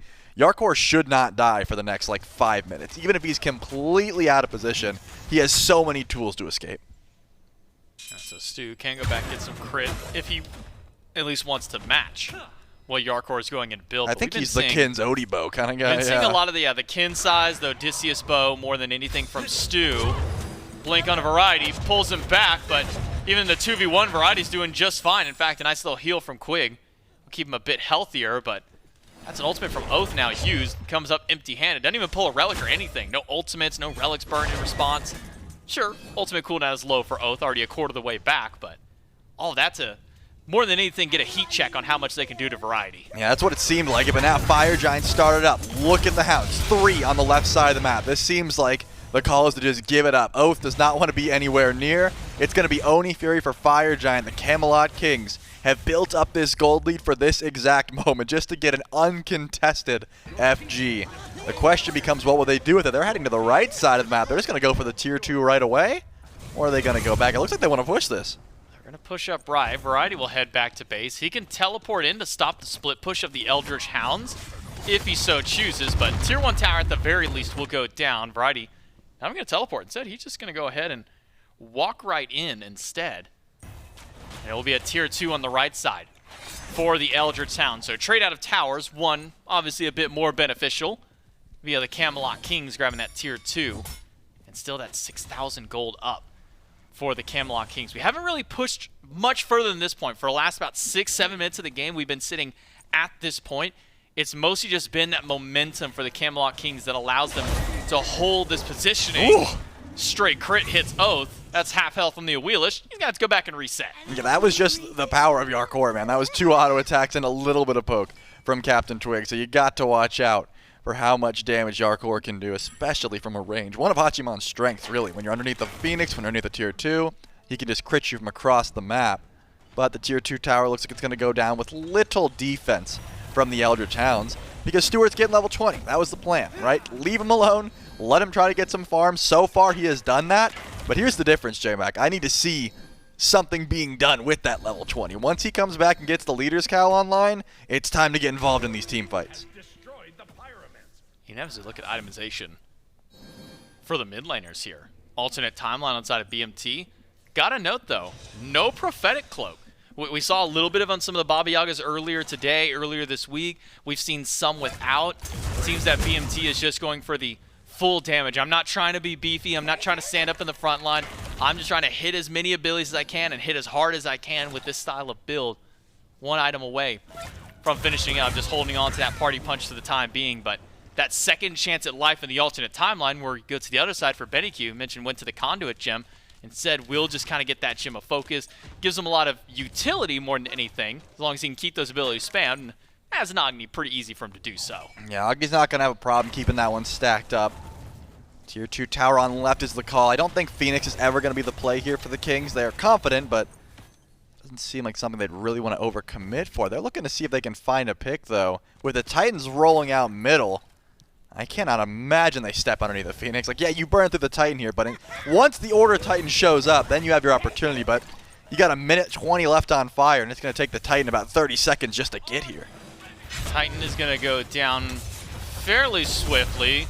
Bombs done by BennyQ does good damage to CaptainTwig.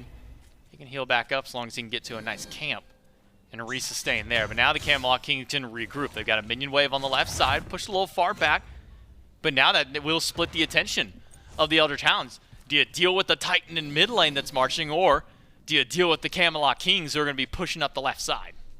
Seems like a bit of a split push anyways. Just Variety and the Titan for now.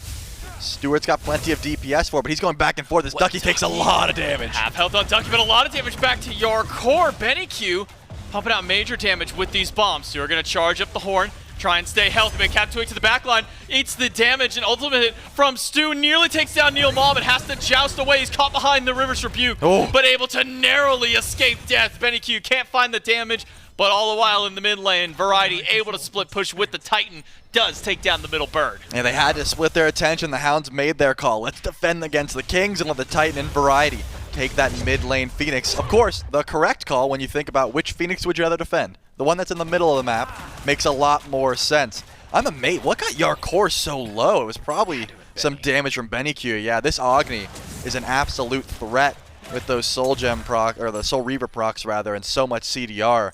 I mean, he didn't have to relic, but it was still nasty. And as you point out, 4,000 gold in hand for Jarcorrr. Good lord. And he's already, you know, he's going to sell that the gooseberries and just get a full Deathbringer, I would imagine, whereas BigManTingz, he also wants a last item over that party punch, full Obsidian Shard, just to cap out that percentage pen and make sure he can overcap the percentage pen. Oh, he went Kins. It was the kin size. I was in the same thought train as you.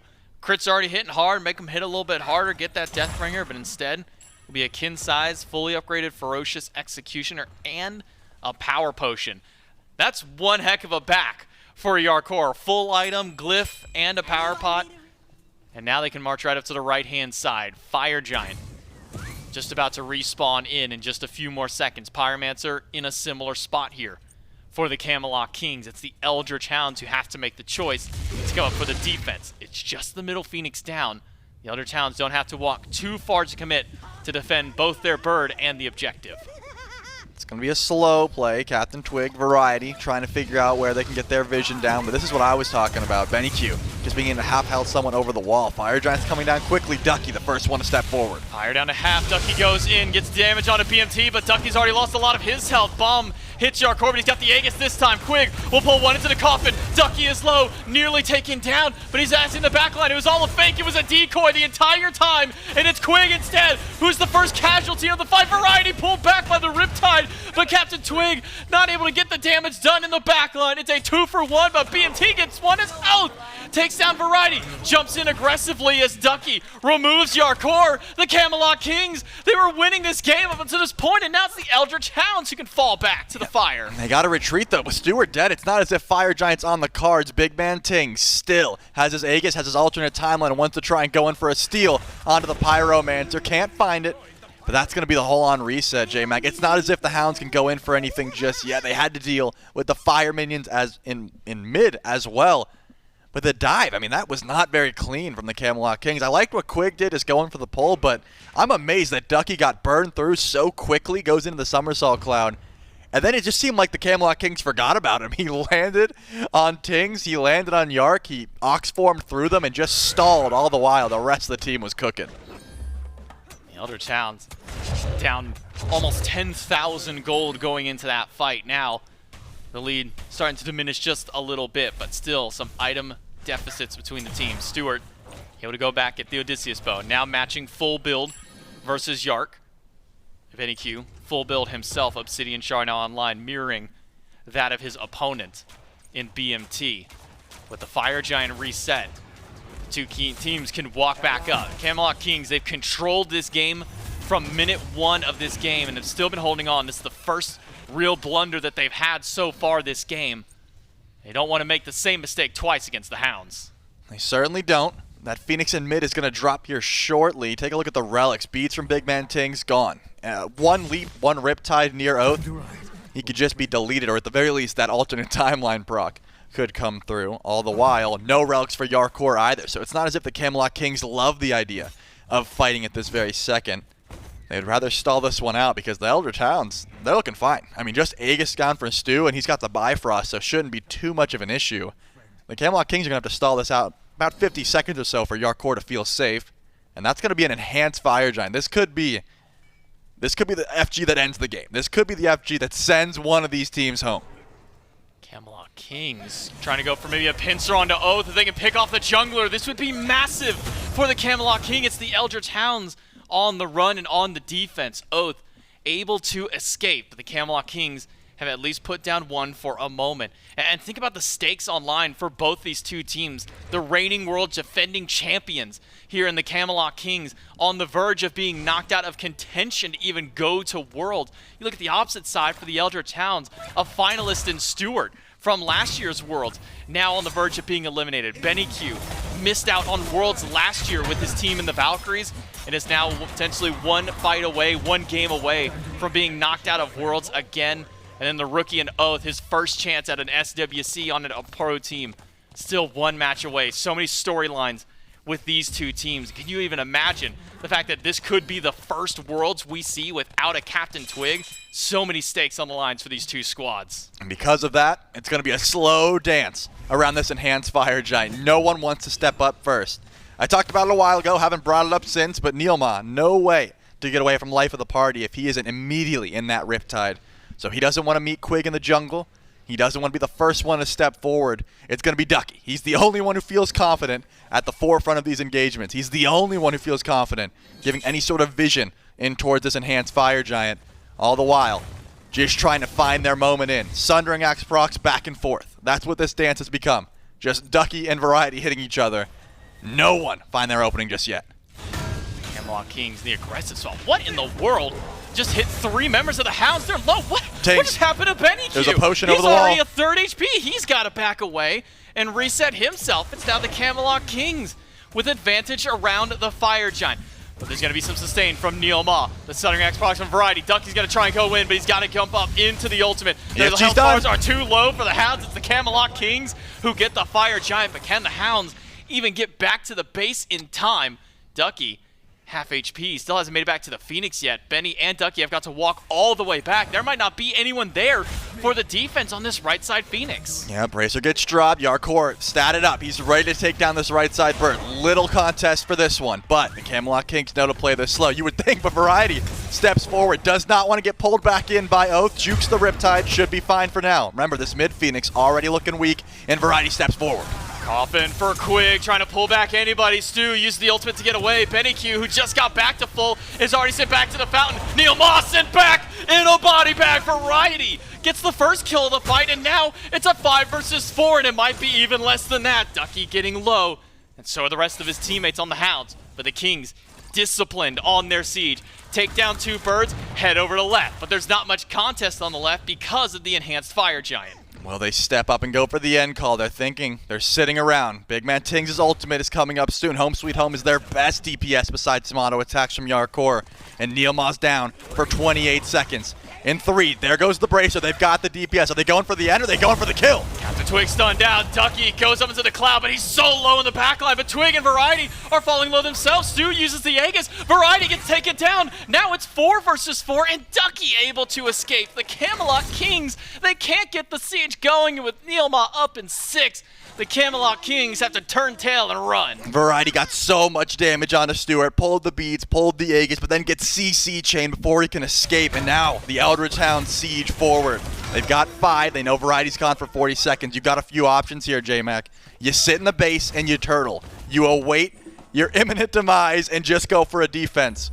Or you get proactive, you clear out some waves and you hide. You sit somewhere in the jungle and you hope the Camelot Kings aren't disciplined and group up. Maybe someone walks up, maybe the whole team walks up, but either way, Variety not on the map for 20 seconds. It seems like they have to play the slower route because no one on the side of the Camelot Kings has passed a speed buff at the moment.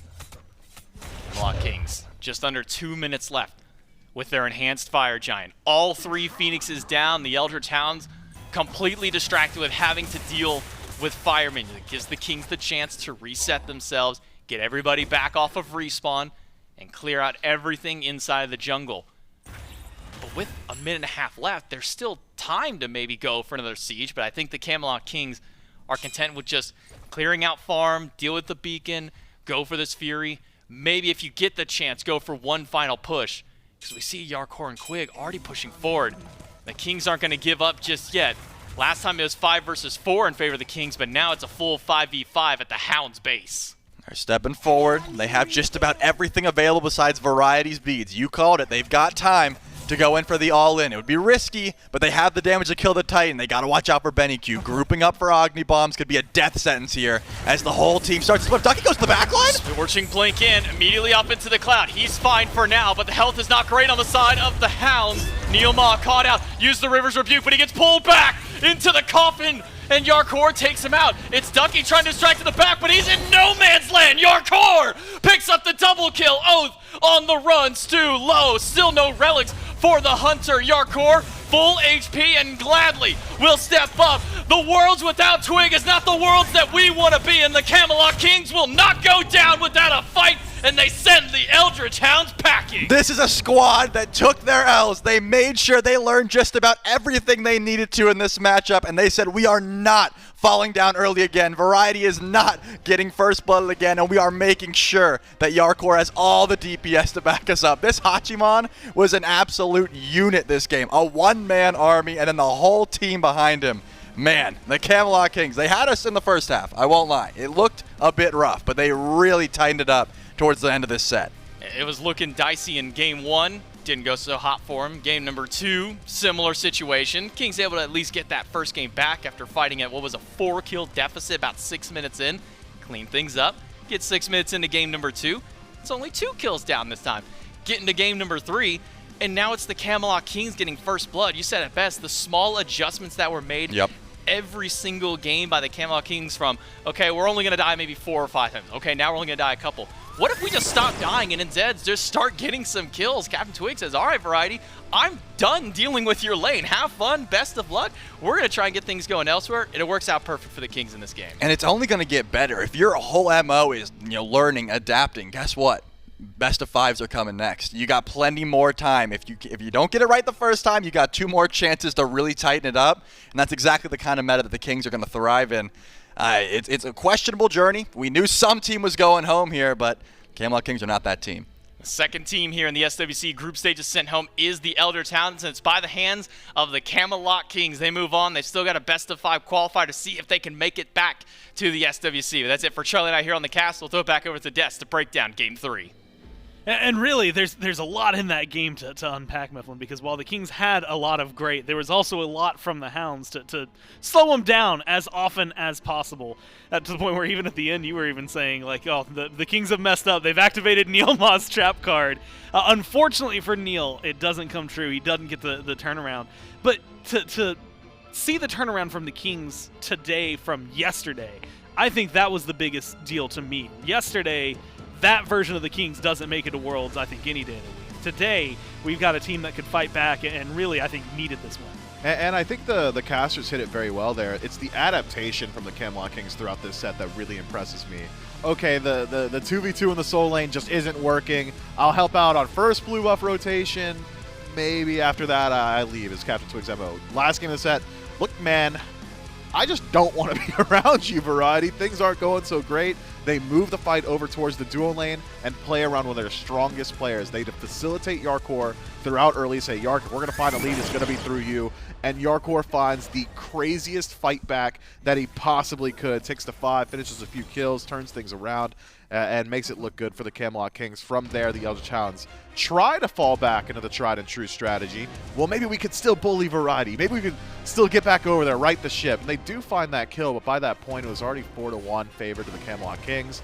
Gold lead starts to move a little bit out of control. Mid lane's doing well. BigManTingz given the space to operate, and the Kings just rally around Jarcorrr. And even Variety gets to have himself a better game because no action's happening on his side of the map. Just farms up safely, rotates into the team fight, and makes the difference. So great stuff to the Camelot Kings who get to keep their world streams alive. And it really was, as they had kind of mentioned towards the end as well, like little adaptations here and there that make such a huge difference towards the very end of it. And something the Kings are going to be adept at is doing that in best of 5s. Luckily for them, that's what they have to deal with on Sunday. But now you know exactly what they're capable of. Like, we've gotten to see them, I think, empowered one more time. Man, was it a treat to see the way that they were able to take each of those fights. Again, it just looked so much smoother, I would say, than what we got to see out of some of the games yesterday. Slash lines themselves, I will admit nothing crazy stellar, right? Nothing that stands out too much. 1, 2, and 8's pretty good for Quig. Yeah, well, okay, it's 5 yeah, KD. You're right. If you cover him up, they're all doing really well. He took out a team before he went down. Yeah, he was really, really solid. It does feel like they got to rally. And like you said, the other side of the map being the strength. And that's something you had even talked about, I mean, game 1, game 2, right? Where it's just like, if you can move the fight over there, it was specifically for the Hounds, if you could take that side down, then you have a better chance of winning the game than you do if, Jarcorrr gets to do what he just did there. Yeah, and this is the first game this set where the Eldritch Hounds do not cleanly win out in the early game, which made it a much more difficult transition into those mid-game 5-on-5 engagements. Whoever wins the first 5-on-5 tends to win the game in this set, and in game 3 it was the Kings. You know what? Being able to find a win like that, again, push themselves forward to a qualifying match, has to feel pretty good to be able to do so, but it's not the end of the road for them. So to get some thoughts, especially where they are at in this checkpoint, got Quig standing by for an interview. That's right. I've got Quig support for the Camelot Kings. First off, congratulations on the win, being able to continue your chances towards SWC. How does it feel just first and foremost winning here in this qualifying, or I should say winning this elimination match and keeping you, at a chance of still making it to Worlds? I mean, obviously it feels great to qualify. It also feels kind of bittersweet to knock out the Hounds. My boy Pat, Benny on there, Ducky, and it's like I don't know. Kind of sucks to have to knock them out that way, but I guess happy we won at the same time. Yeah, no, that was a matchup that I don't think we hit too much, at least kind of going into the set, is the fact that this was your old team that you kind of got this far with up until the halfway point, now jumps over to this Camelot Kings team. As far as moving forward for the rest of the event, now it's going to be best of 5s for these qualifying matches. How much do you think that changes now for your team and your future matchup? I think we're more confident in best of 5s. I think we're comfortable like that. I think we have a lot of flexible players that when games go deep and games go long, we can kind of, just clutch it out with deep god pools and confident plays late game. Now, knowing that there's at least one guaranteed SCC team that you're going to have to fight up in your final matchup, whether that be the Solar Scarabs, the team that knocked you down, or whether it be the Callan Wardens who put the Hounds down in the spot, is there a team that you would rather face off against for that final qualifier? I'm indifferent. Different to it. Hey, well, congratulations on your match, Quig. Good job on the win. I'll let you get back with the team, and we'll throw back to the desk. At the end, the thing that really stands out to me, indifference, because you got to beat them no matter what, right? If you're going to make it there, it doesn't matter who it is, you got to win. And so I can see exactly where Quig's coming from. But a win here moves them to Sunday, Mifflin, and they're going to be waiting for an opponent. That's going to be the big thing as we take a look at the bracket. Man, there's still a whole lot of Smite to be played. Best of 5s from here on out. Tomorrow, 2 of them. Sunday, 2 of them. Scarabs, Wardens are going to be playing in the group with the Kings. Winner goes to Worlds. Loser plays the Kings. Scarabs maybe getting themselves a rematch. Wardens playing them for the first time. Have to find out how that's going to shake out. It's going to be tomorrow afternoon. Of course, Kings will be playing on Sunday in a qualifying match. Winner, if that goes to Worlds, there's still a chance that the reigning world champs do not go to the World Championship. And that is something that we're not going to find out until the very, very end of the week. But that's only half of it, right? Group A is where some of the action is going to be starting, and one that I think a lot of people are really excited. Gilded Gladiators, earlier today, they get to hold on to their hats for a little bit longer, but they have to face the loser of the Ravens and Hex Mambo, which is not going to be an easy set for any of them. I think Ravens Hex Mambo as well, going to be a very spicy one. Winner of that goes to Worlds. And we'll have to see who plays the Gladiators again on Sunday to see the last couple of teams go into Worlds. 6 remaining. 4 of them are going to be able to make it overall. You still have some in the double elimination. That's where we're starting tomorrow. We're going to get 2 qualifying teams, but it's not the end of the road for the losers. Sunday is that final chance. That is your last moment. And for some of these teams, if you're the Glads, you're the Kings, it could be the end of the road. Could be. Got to keep your win streak rolling. Want to keep your dreams alive for Worlds. Group A, man, that's scary stuff for me. I mean, especially the winner side of Group A, Ravens and Mambo. For my money, I think those are the 2 best teams we've seen so far this tournament. And it's very frightening to think because we've seen in a lot of championships sometimes that heat up in this qualifying. I mean, especially, normally I'd say it's Zatman teams that come through and have those moments. So there's always that opportunity to maybe cause some surprises when we get to the World Championship. Of course, a lot of that is in the future for us. So the question is going to be who is joining them. Tomorrow we're going to start qualifying some teams to Worlds, and I am excited to start doing it. Of course, that means that we're going to slowly be filling out the bracket as the week goes on. At the very end of it, we're going to have that draft show with the 4 teams that have already qualified to choose. But we have to figure out those 4 teams first. So from myself, from Mifflin, thank you so much for watching. And we'll see you tomorrow when you tune in to see the qualifiers for the World Championship.